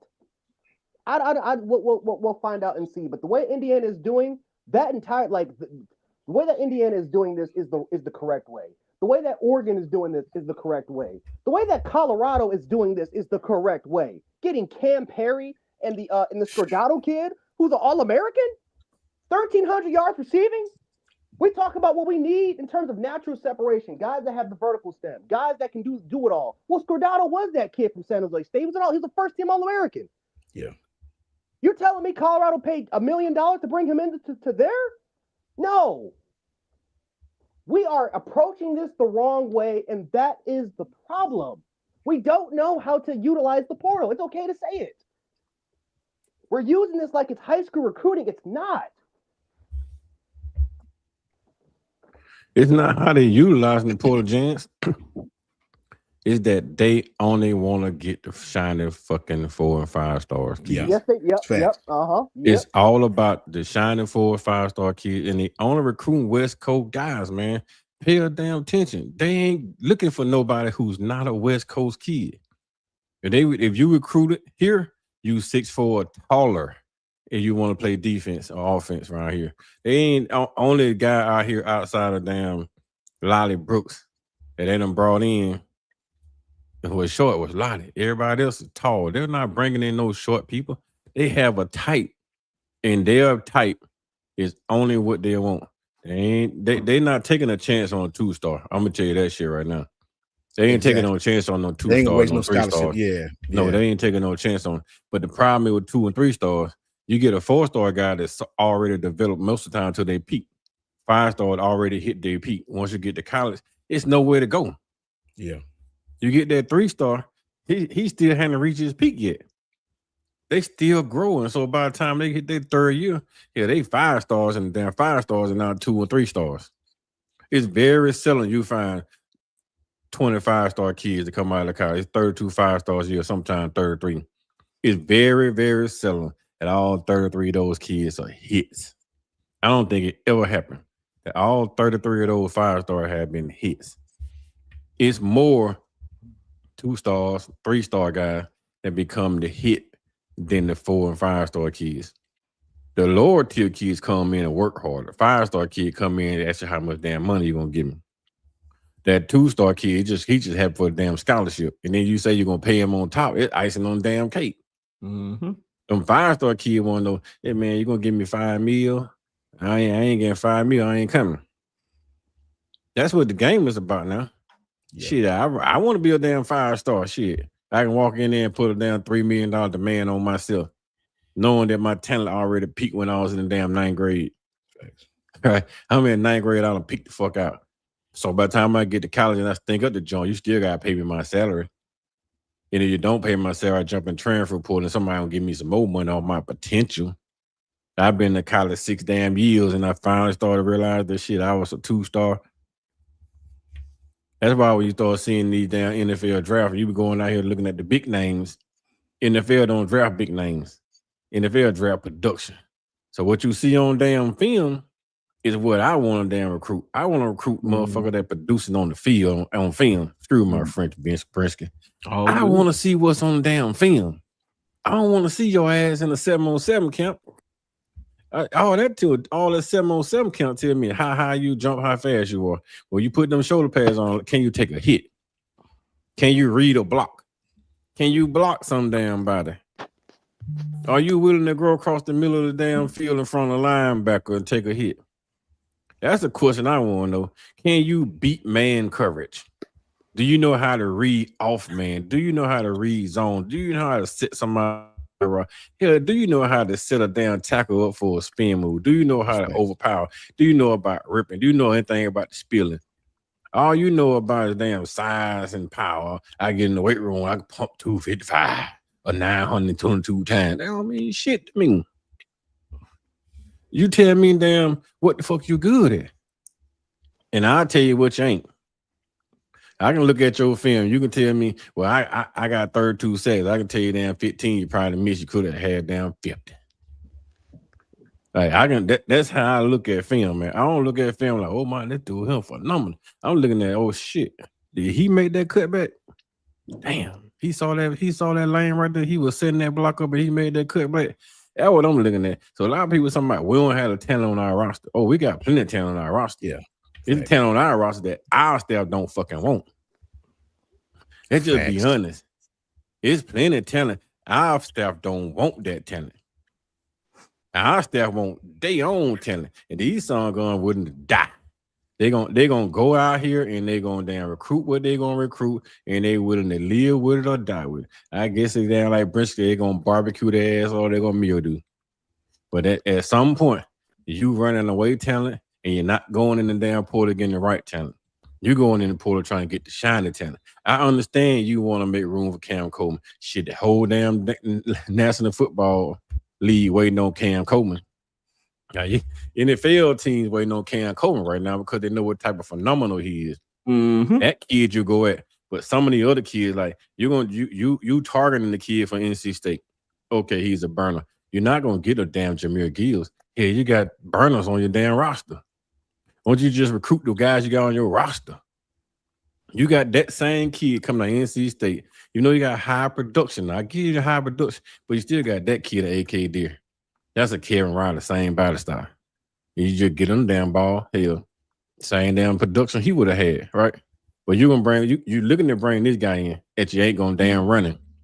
We just did that last year with Dre down Washington. You went and got this top tier running back and then give that boy no damn carry. Cam Calhoun as well. You brought in the number damn 3 corner out of the portal and then give him no damn reps. Rather play number 7. You rather play the dude Shawn Jones. The Shawn Jones. You tell me what the hell, man. I don't think these motherfuckers know what they're doing. You bringing in talent and you don't rush them. You brought in a running back and didn't give him no carry. You're gonna bring in another one this year and sit his ass on the bench and bury him. Facts. So they can lose their position in draft. We don't have a scouting department. That's the problem. We don't have a scouting department that can look at these. They've been taking a look at this kid, Jaquan Sanks. Indiana's been taking a look at this kid, Jaquan Sanks. Well, I've been looking at from Cincinnati, tone setter. He's a nickel hybrid. He is a tone setter. He is the person that will lay your ass out. Phenomenal run support. He's undersized, but he's phenomenal run support. They don't want that. This kid since May. They don't want that. They don't want that. They don't want that exactly. They don't want it because he's undersized. He's a 2-star kid that came came out of Rochester. They don't want these kids. If his ass ain't 6'4" taller, bro, they can cancel being damn recruited by Alabama right now. I'm telling you that shit for what I know for a fact. Before we go any further, I just seen and hit this super chat. We got 73 likes according to Kim. Hold on, 73 likes. Let's get B Sharpe to 100 likes, man. Hit the like button, man. It costs y'all $0.00. Just hit that like button. Come on, man. Wipe your feet before you walk in somebody's house, man. Don't just come in there with them dirty shoes on. Wipe your feet. Hit the like button. I definitely appreciate it, and we're gonna hit Ephraim super chat. Appreciate it for the $5 super chat. Ephraim said, "What happens to players who don't get selected in the portal? Hell, they buried. And they come back and they buried. And some of them would never see college football. Never play college football again unless they go down like Division 2. You can leave the transfer portal and go down Division 2. You can go to Division 3. You can even go to the FCS level. But when they come from the D1 transfer portal, you got to wait till that portal closes and you're still in there. Now you got to try to find a home somewhere else because FCS stuff start opening back up after NCAA codes. It's a clusterfuck, man. Mm-hmm. With all those kids jumping in the portal, some of those kids jumping in the portal for money. Mm-hmm. And the ones that getting the money, the top tier ones that jumping in there for the money, they the first one to go off the board.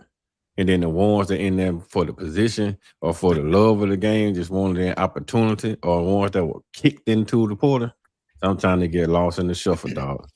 They be in there more 2-3 damn years and hoping and praying that they can come out of it. That's just how the game goes. The game is the game, baby. I got a question for y'all to back up what Coach Carl and Coach Jansen Brinsky is saying. Dejon Lee came in last year, true freshman. D'Angelo Pons came into Indiana. D'Angelo Pons was at JMU. They both play the same position. They both number 5. D'Angelo Pons is a corner from Mississippi. Indiana, right? Dejon Lee was way more highly rated, obviously, right? D'Angelo Pons was a little 2-3 star, 2-star in some services, 3-star in some services. He went to JMU. D'Angelo played a year at JMU and got that experience, transferred to Indiana. Who had the better year? The 5-star freshman or the 2-star kid that played at JMU? The 2-star kid. They both play the same position. They both number 5. From Shamade Madonna. Dejon Lee, 22 solo tackles, 5 pass defended, 2 interceptions. D'Angelo Pons, 35 solo, 8 pass defended, 3 interceptions, 1 forced fumble. And he can play man. And he locked man. Yes, not off man, not zone. He up in your face like that. Yeah, and he's smaller. Man. And Dejon Lee is a 7-yard off ball corner. Off ball. Thank you. You see what happened? Not on ball corner. Off ball corner. Yes. So my point is, you may be a 2-star, but once you play 1 or 2 years at that smaller level and compete, that 2-star means nothing. You're probably better than your fresh 4-star. Why I know that? Because I watched the whole team of them whip Alabama's ass like we ain't been whipped since Clemson. Now you go argue with your mama. Bama boy, Pons was not getting smoked against Ohio State. He was doing his job. You're playing off man. Boom. Once the guy go inside of you, you turn him off to the safety. He didn't get smoked playing Alabama. That's all I can tell you. You don't ride them all the way into the safety. That's all I can tell you. The defense that they play in Indiana, they play man zone. So once that guy turn inside, you passing them off, and then you getting back to your zone. Not off ball. Yeah. So when they playing that man to man, that in no corner going vert, his ass is locked. Facts. They ain't going that Pons when they going vert. When they going vert, they going out route. They going out route. They ain't beam Pons. The only way they get off him is when boom, they turn him in and he get underneath them so the safety can get on top. That is called football. That is called training. Yes. Because now if your quarterback throw that shit, but that weak ass back shoulder throw they be doing, that's a pick. Or if he throw it too far inside or over the top, it's another pick. It's bracket coverage once you go inside. That's why they play that man zone. You missing the point, brother. You missing the point. That was my point. My point is there is no excuses. Who had the better season? Who had your 5-star? It don't matter if he didn't start. He's a 5-star kid. He's highly recruited. Every service wanted him. He played every single damn game. He played at a lower level school, then transferred Division 1. That's you're making the point for me. Yeah. You know what I'm saying? And I will say this because, like I say a million times, y'all gonna know more football. I don't care how much y'all try to teach me. Y'all gonna know more football than I will ever know. I would just say in defense of Deshaun, because y'all do make an awesome point. Because the guy, we said this 10 trillion times. Once you step foot on that campus, them stars don't matter. That's exactly. So why the hell are we wasting our time trying to recruit 5 stars? Yes, and then just going out there recruit the damn kid that you see on film. Like we watched Dejon Lee high school on film. I watched some of his game in high school. He never played on ball. Ever. He always played off ball. He's a zone corner, and he still got beat. Look what happened in the game. I was just going to say that. He's 6'5", and they was still beating their ass over top in high school. So imagine the college game. If they can beat you over the top in high school, they can beat your ass easily in college. I will give him a pass. Freshman, still learning. Pun been in college a little while. That's what I said. Still got that experience and all that. Xavier Brown had a way better year last year than Dijon Lee had this year, and he 3 inches shorter. And he still got beat for 2 touchdowns playing man. Yeah, and he still straight got man. Beat. Yeah, say what you want to say, man, but that's my point. Oh yeah. You're 5-star, ready to play. You know, you can use the excuse of him not ready or whatever. You're a 5-star.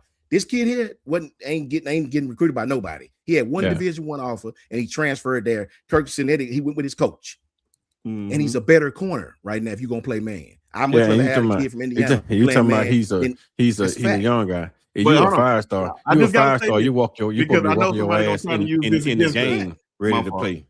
I'm just saying, you're supposed to be a 5-star, Brinsky. You walking your ass in the building ready to damn play. About this position. Supposedly. Because I know somebody going to use this against us, and I ain't going to say any names.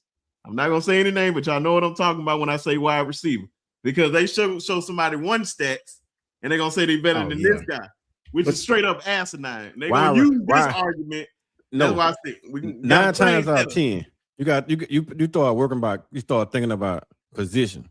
Wide receivers. When wide receivers get their 5-star trait, they usually are on point. That shit is usually right on point. Offensive linemen, they shit is usually right on point. Wide receiver, offensive lineman, those 5-star traits are usually smashing. You get in between the D-line, the linebackers, cornerbacks, and some of the safeties is when that shit start falling off real bad. Running backs, quarterbacks. Start falling off really bad. They're usually the 5-star that can't miss, or the offensive lineman and the wide receiver. Those are usually the ones that can't miss because all they do is run the routes and catch the ball with their hands.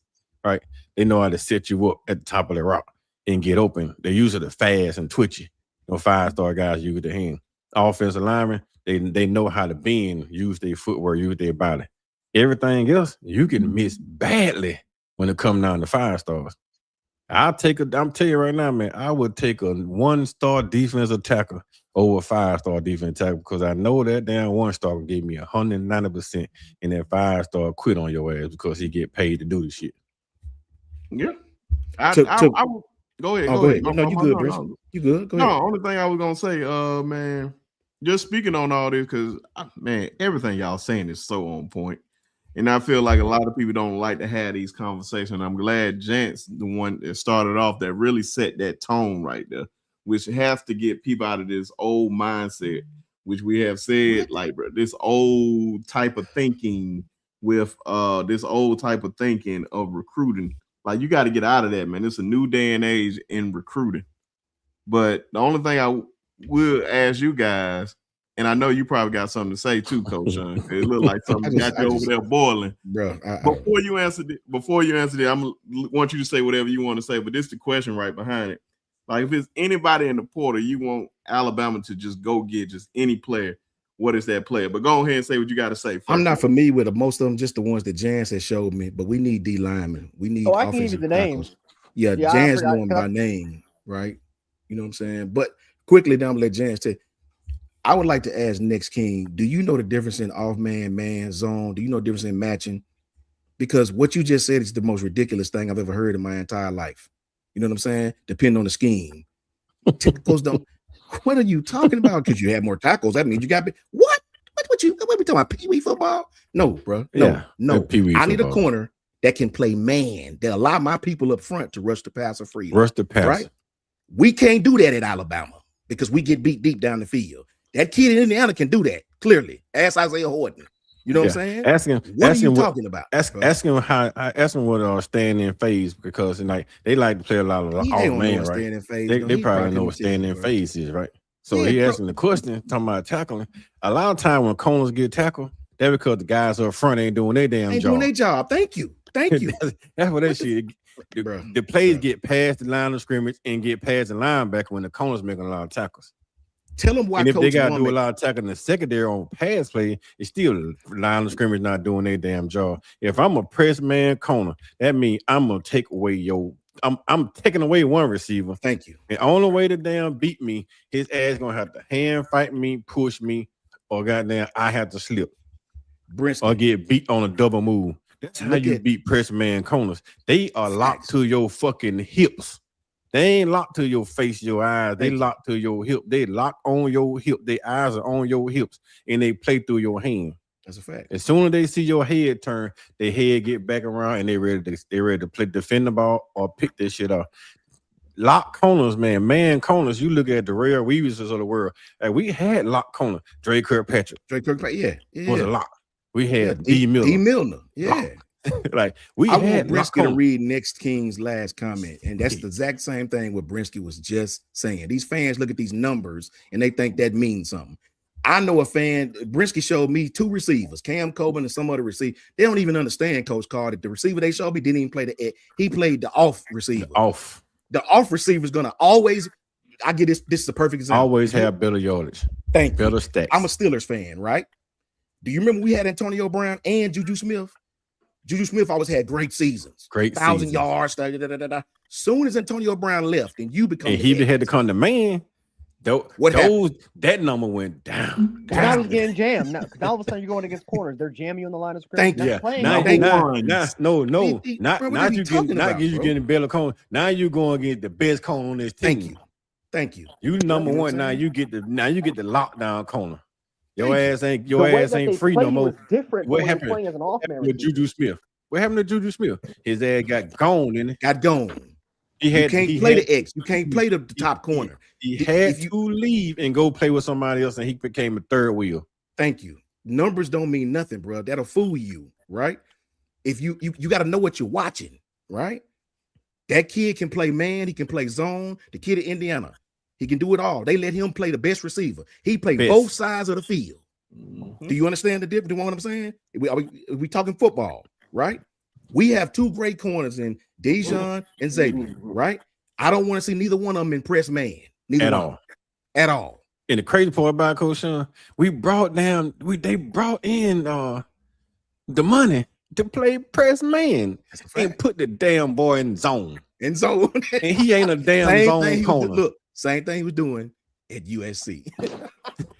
He ain't a damn zone corner. He a man corner. His growth over there. He a man corner, and they put a damn man corner in zone, and he got 8 up in damn zone, and then everybody damn mad at the kid. Oh, he supposed to be a 5-star transfer. If you put your ass in a damn wrong damn position, you get beat.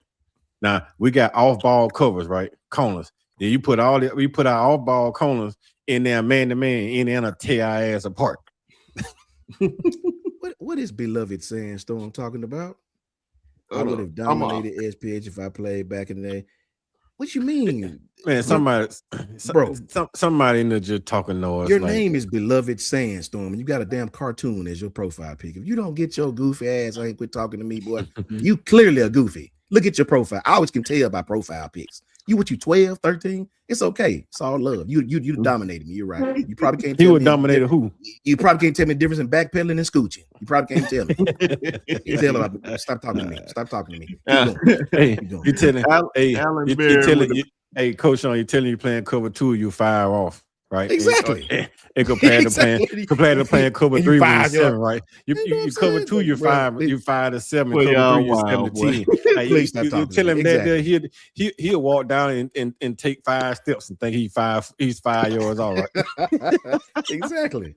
Good talking to me, bro. Yeah, Alan Berry with the $5 super chat. Appreciate you for that, brother. He said, I just got here. Have y'all talked coaching changes and how we might get O-line, and I think strength and conditioning have to go.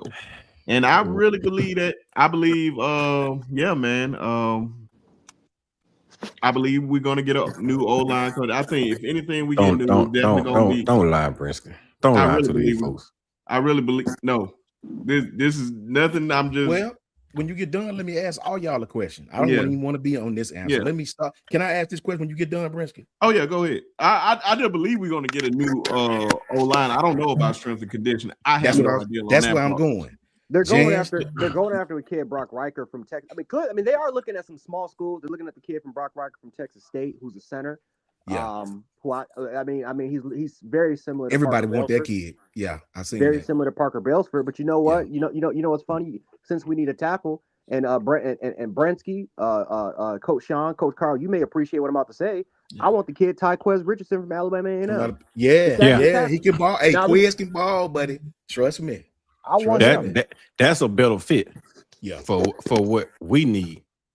Not for what they want. But see, we looking at what we see that Bama need. See, Ole Miss and Tennessee on him. That's not what they like. What we think that they need is not what they like. They like Parker Belfort. They like those small guys that they think can move. But in the SEC, you saw coming down the script, Parker Belfort got his ass blowed up. 6'4", 285 pounds, man. Brock Riker. Now he's a good player. He's fine. He's good. But we need a Tyquez. We need a Tyquez Richardson. We need a big guy that can play left tackle, right tackle, play either your swing tackle positions. Has the capability to slide the guard. Has the kick slide. Bro, I'm watching this dude kick slide. Never mind. I'm just not gonna get into chance. That's just wishful thinking, bro. Like shit, we can say the same thing about the offensive tackle Alabama State right now. That's a fact. That's a whole fact. Say the same thing about that kid. The safety at 6'6", goddamn 290. At NC Central that Jan sent me. Yeah. Boy can play, man. 6'2", 215. Can really play. Can really play. And he got wheels, right? Yep. And he got wheels. 315. Who is that? I don't know. I'm trying to ask. I don't know, but it ain't damn Parker Wilson. It must be one of those division those FCS or those SWAT guys. But they're not going into the FCS, bro. They ain't going to FCS, they ain't going to the SWAT. I don't usually see centers that big. 6'5". No, centers are somewhere around 290 to 315. They get in there bigger than that, then they can't snap the ball, get up fast enough. You want where they can squat. So at 315, he's a squatter. You don't have to worry about trying to come up too fast. Mm-hmm. Like Parker, he's like 275. So as soon as he snapped the ball, he's trying to jump back on his back feet, and then they bulldog on his ass. You see what Crimson? Oh, he said Elson said that's what we need. Yeah, we need something but not 6'5". Yeah, from 6'5" is a little too I'm about to say, man, that sounds like they're too big. You want a little bit like 6'3" at the tallest. Yeah, that's a good guard. Shout out to Jalen Jones out of Alabama State, signing with the Texas Tech Red Raiders. That's big time. Anytime I see them HBCU boys, he signed with Texas Tech. Yeah. Oh, I wanted that kid. See, but you know what? It is what it is. Because you got to think about it though. Fits exactly what he. Jalen had what 85 now catch for damn near 1,100 yards. That's a hell of a lot of too. That boy, he can scoot too. That big Ross can scoot, boy. He can scoot, man. Baby. But look, here's my question. I want to ask y'all this question because I've been hearing this a lot, bro. Fans are like the strength. My homeboy Cody said the same thing. I got a question to the panel. Brensky, start with you. Oh Lord, is it the strength and conditioning coach, or is it that you have defensive tackles that are not worthy of? How can I ask it, Coach Carl? Is it the strength and conditioning, or is it the players? I guess just put it like that. I don't know. I don't know. I'm just asking. I will say this. If we had Jaron Reed, Ashawn Robinson, Quinn Williams, all those boys, that does help, don't it? Right now on the team, none of these boys would be starting, and I'll leave it at that. I'll tell you like this, Coach Shawn. I ain't even gonna sit here and tell you no lie. I ain't gonna sugarcoat the shit for you. Get the fucking strength and conditioning. That goddamn staff is in the locker room working out more than the damn players. Yeah, they are swole. Let's tell you that. They in there more than the damn players. When you walk in the damn locker room, they ass us in there under the damn weight room. Hell, half the time damn players can't even get on the damn bench. Yeah. Because they ass us in there most of the time. It's them. That coaching staff is not like Scott Cochran. Scott Cochran made the players get in there. He made their ass to work out, and he worked out after everything was done. Ain't he available? This guy. This guy. Hold on now, B-Shaw. You already know they're not about to hire no damn body from the saving tree. So let's go and put that shit out there. Ain't nobody from the saving tree coming back to Tuscaloosa under the board. But anyway, this guy is in that song going, trying to get down ripped for a damn national weight competition or some shit. Man, live in the damn locker room. He in there embarrassing damn kids, man. Putting all that shit on the damn bench and the most of them kids can't do it. You think they're gonna go in there with him?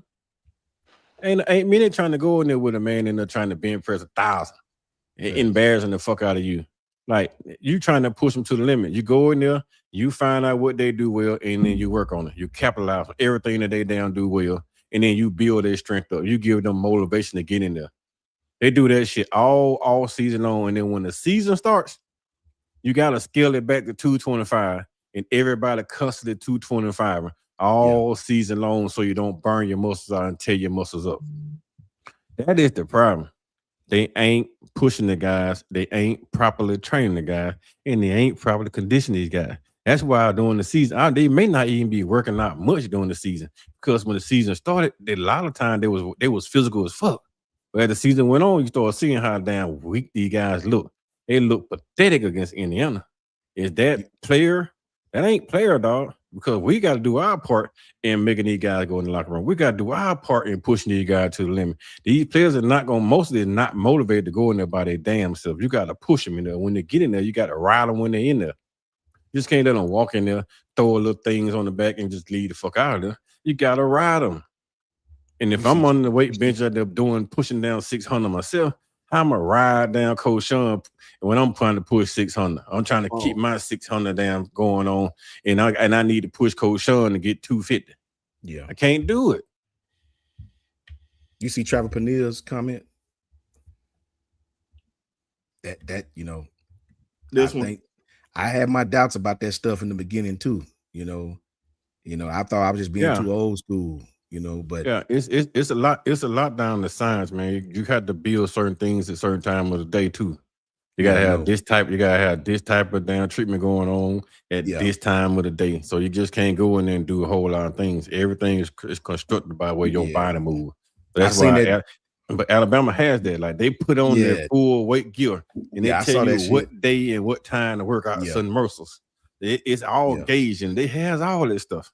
Yeah, they got that cryo chamber. They got that zero gravity treadmill. Man, like 7 schools got that, man. Yeah. They got everything that you want. They got some of the better facility in the NFL. Yeah. What you think, Jans? Hold on. Not in the NFL, on the fucking planet. Yeah. We have some of the best weight room facilities on the. We actually do. We have a top 10 weight training facility on the planet Earth. And we don't know how to use. We don't know how. I don't know, man. I don't know. Ever since we got Dr. Balu, whatever the crap you got the kids, the people from IMG Academy. It's just gone downhill. Because remember, we let go of Scott Cochran because we let go of Scott Cochran because two things. He wanted to coach more of special teams, but also too because players are getting. They blame the knee injuries on him. Right. They blame knee injuries on Scott Cochran. And so you wanted to get someone that wanted to kind of manage that, and we wanted to go science. We had that pairing with Balu, and I forgot the other guy's name who left. Ironically enough, both those guys came from Indiana, and it's just gone down ever since. I will say this before we get up out of here, man, because I'm trying to. Cause I know we've been pretty tough on people today. I will say to try to end the show, man, let's try to give them something positive to look forward to. We have been saying a lot of stuff. So let's give them something positive to look forward to doing this transfer portal time until we get to the end, because I know Coach Carl and them boys gonna be dropping a lot of videos. I'm gonna be dropping a lot of videos. James gonna be dropping a lot of videos. I'm gonna make Coach Shawn drop a lot of videos and just talk about some of these players coming to Alabama or where they going. But go ahead, Coach Carl, since you want to go. I'll give you something positive. I hope you. I possibly think we won't see this next year. All next year.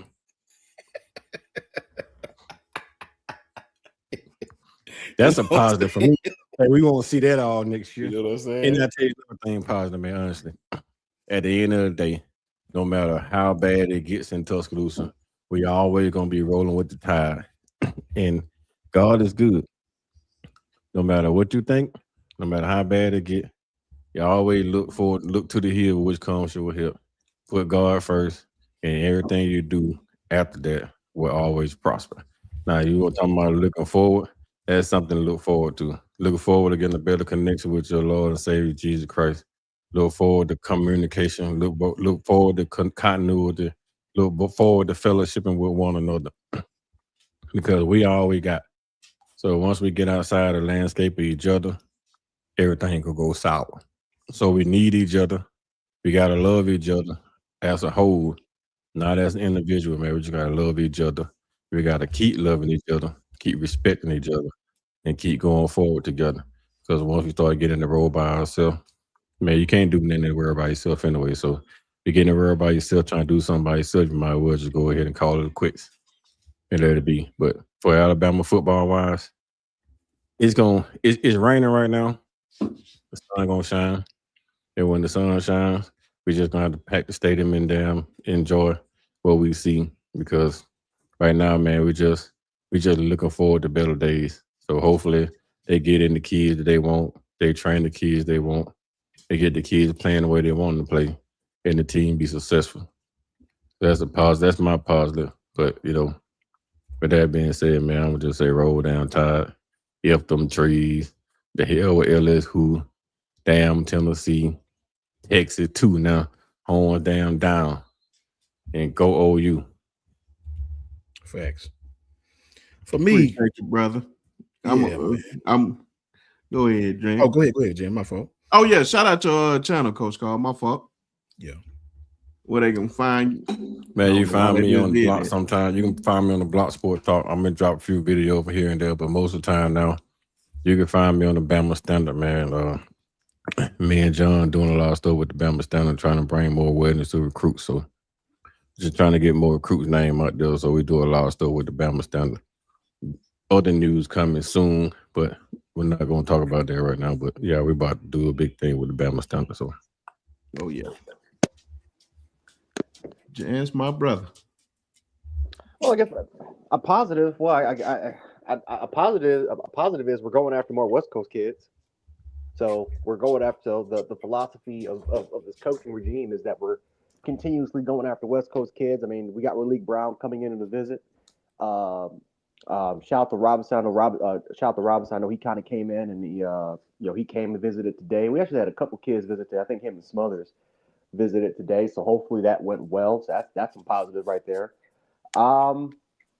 Yeah, I just we're just gonna have to watch and see what happens. We're gonna have to watch and see what happens again. Shout out to the kids that are finding new homes. We got over almost 3,000 kids in the transfer portal, and so I know it's gonna be a mess in there. There's gonna be some kids that's gonna find homes, some kids that are not. I know some of our kids that enter the transfer portal. They're sending out practice footage. I know so like I said, guys, I know guys like Noah Carter, Cam Howard. These are guys that stay with the program. Keon Keeley, your Cole Adams of the world, right? You're the boys. If these guys are trying to get help in terms of recruitment, and make sure to do whatever you can. Make sure to share their posts, retweet their posts. Make sure that coaches see exactly what they have, exactly what they bring to the table, because we don't know these kids' circumstance. We don't know if they were kicked out. We don't know what sort of situation. Maybe it was family. Like, we don't know why kids decide to leave. So it is what it is on that standpoint, man. Just go out there, repost some of their content, make sure that these guys get a second home and another opportunity, because I mean, the portal, man, it can give, but it can also take away. So, hopefully that can be a little bit of positive reinforcement. Um, I just hope that I don't know what we're doing as a coaching staff. I mean, I guess we're going after West Coast former West Coast kids. I don't see the strategy. Like, I see Indiana's strategy. I see Oregon's strategy. I even, like, Oklahoma State hired a scouting department from the NFL, from former NFL. They got former NFL scouts, and they literally made a scouting department specifically made for the portal. So everyone else is having two different scouting departments except for us.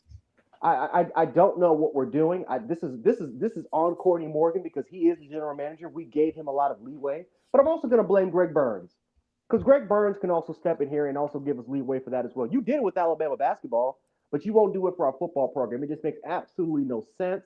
I don't know. I don't know what we're doing on that standpoint, but I just hope that we can get some players, because I mean, we lost 6 guys. I mean, potentially 6 guys are going to be gone. And so we're making an overhaul for the offensive line. We still haven't hired a new offensive line coach. I don't know what we're doing on that standpoint yet. I understand we got to be more patient, but I also face people's concern because teams that are still in the damn championship picture have, even though they lost coaches, positional coaches, coordinators, they're still getting commitments, which tells me that again, because the fact that we don't have a separate scouting department for these portal kids, we are once again left behind the eight ball. Yeah, we might go out and get a top 5 player in a certain position, but are they going to actually come here and contribute? Because we've done this before, and transfer portal kids did not do anything. Matter of fact, we played them out of what made them special in the first place. So in terms of our evaluation and our coaches in period, I'm losing confidence every single day that these kids can be developed and that we actually know what we're doing in terms of evaluation. Because we've had top 3 recruiting classes, we've had great portal classes, and it's mean absolutely nothing. So we'll find out and see, man. But yeah, that's all I got. Channel is Jant Sports on YouTube. I'm gonna be posting a lot more content, so definitely make sure to do it. Season's over, but doesn't mean that it's gonna be over for me. And then also, again, make sure to follow these guys' YouTube channels. Make sure to follow the Bama Standard. Shout out to Kyle for Bama Football on YouTube. Shout out to Clinton Lamb as well from Covered Crimson. The rest of those guys. Yeah, that's all I got. For me, man, it's everything Coach Carl and Coach Jan said.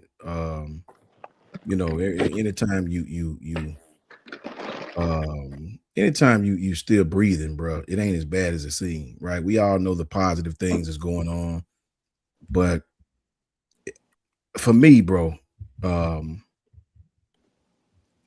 I'm positive because of the kids that we know of personally, that who we know their parents, we talk to them. I'm positive about these kids getting to play somewhere else that's going to actually play them. I'm positive when I see these kids from Alabama, especially the ones that we talk to, the parents are the ones that we talk to. I'm positive and happy for them that they'll be actually going somewhere to play that's going to actually play them and let their talent show. I'm positive that getting your ass whooped by Indiana the way you did, we're going to change that weak ass 7-on-7 offense. I'm positive that the world seeing Alabama get beaten, threshed like that, maybe it'll shake you up just enough to do something different. Nothing works better than old ass whooping. Is what I'm positive of. That's what I'm positive of.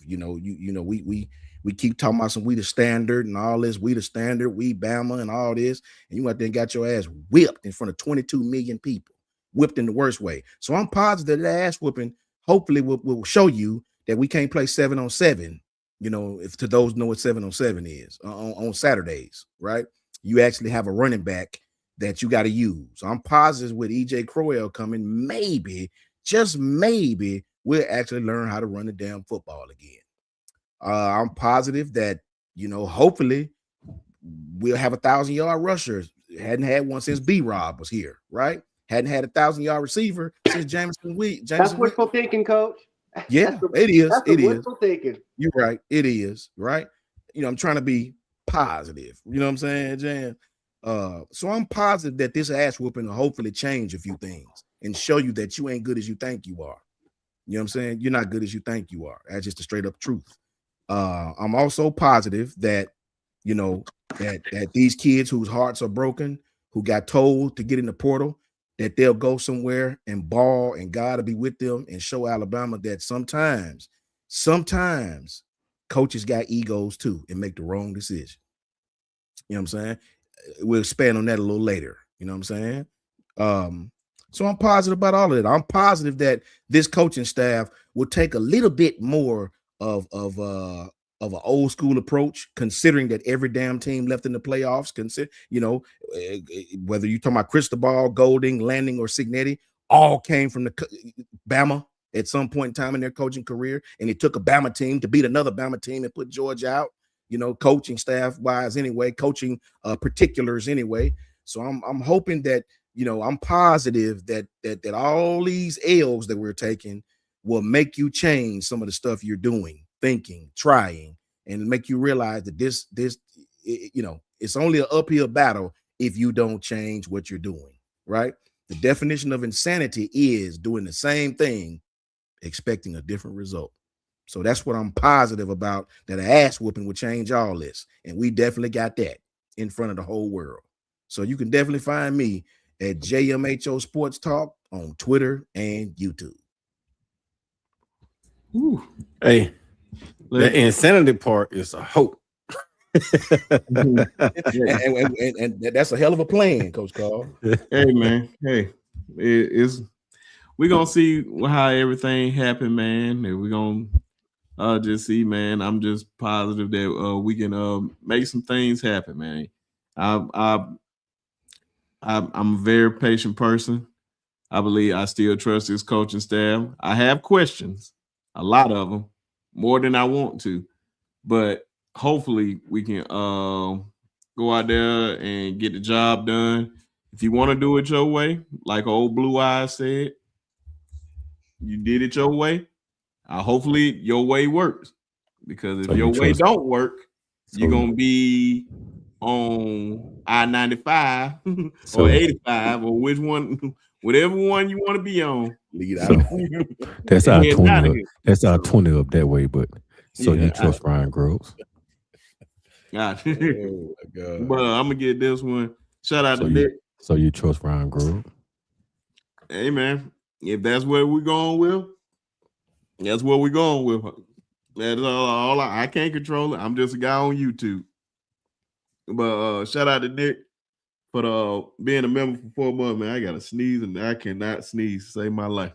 But shout out to Nick for being a member for 4 months. Appreciate you always, brother. Jesus Christ. Hey, that's not the fact you got to sneeze, Brent. You know what that is? That is honestly, Coach Shawn. Yeah. That is the old Alabama faithful about to smacking the hell out of his ass when he said he still trusts his staff. Hey, all I can do is just go with who's there, and then just hope that they do the best. Well, shout out to Nick for the $4.99. Appreciate you, brothers. That Roll Tide beat y'all, Coach Shawn and Coach Carl. Sorry I'm late. And my Bama family. Man, dog, man, you ain't gonna say nothing to Jazz, man. Jazz here. Jazz right here.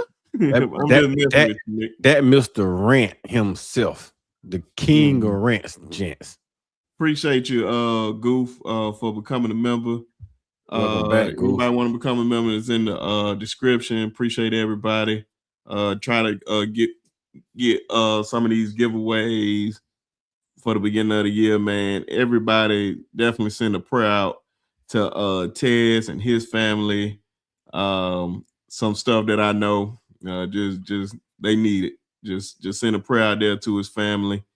Man, because it's sad. I let him speak on it if he ever want to speak on it. But just send a prayer out there for Giants. But also got a lot of stuff coming up. Finally, I said this man's name 1,000 times. I'm gonna wait till after the transfer portal. We're gonna see where his boy Cam Coleman go. But my boy Phil, that I have talked about 1 trillion times on this show, will come on the show after the transfer portal. I told him I want him after because I don't want him to give up nothing until all that over. So everything should be over. After that, he'll be up here. Then my other guys, over there at Tier 1, they're NIL recruiting service. I don't even know how to even explain it. Agency, I think the NIL agency. I went to school. One of the guys, they're gonna come up here and talk about this whole thing with NIL and all that to give us a better understanding of it. They're doing a great job. I think one of the highest people that they represent is what's my guy name from Ole Miss? Number 2 from Ole Miss. He from Kyron Lacey. No. I said from Ole Miss. Number 2. Oh, Harrison. The defensive back. No. The wide receiver. Oh, Harrison Wallace. No. On offense is number 2 is Lacey. So it ain't number 2 for Ole Miss. Yeah. That's sure? Lacey, the running back. Number 2 is the running back for Ole Miss. Oh, it's Harrison. Man, what's my man name? It may be a different number, man. My fault. Yeah, Harrison Wallace. Yeah, Okay. Harrison Wallace. Thank you. Out of Montgomery, Alabama. Shout out to him. Gump Town. Another kid that well, whatever. Yeah, Montgomery, Alabama. So definitely they'll be up here. And then my cousin and them, shout out to Zarian. They're gonna be up here to talk about the sevens. Yeah. Oh, Lacey With is that good fine. old 707 down there in Atlanta, Georgia, February 28th through March the 1st. You see all the big time. They probably need to update this flyer because it's a lot more big names up there. Of course, you see Cam Newton up there. You're gonna see Drew Brees out there. I expect to see some heavy hitters out there. I think 24/7 supposed to be out there. Shout out to my cousin Zarian and his other business partner doing big things down there in Atlanta, Georgia, with these 7-on-7 events.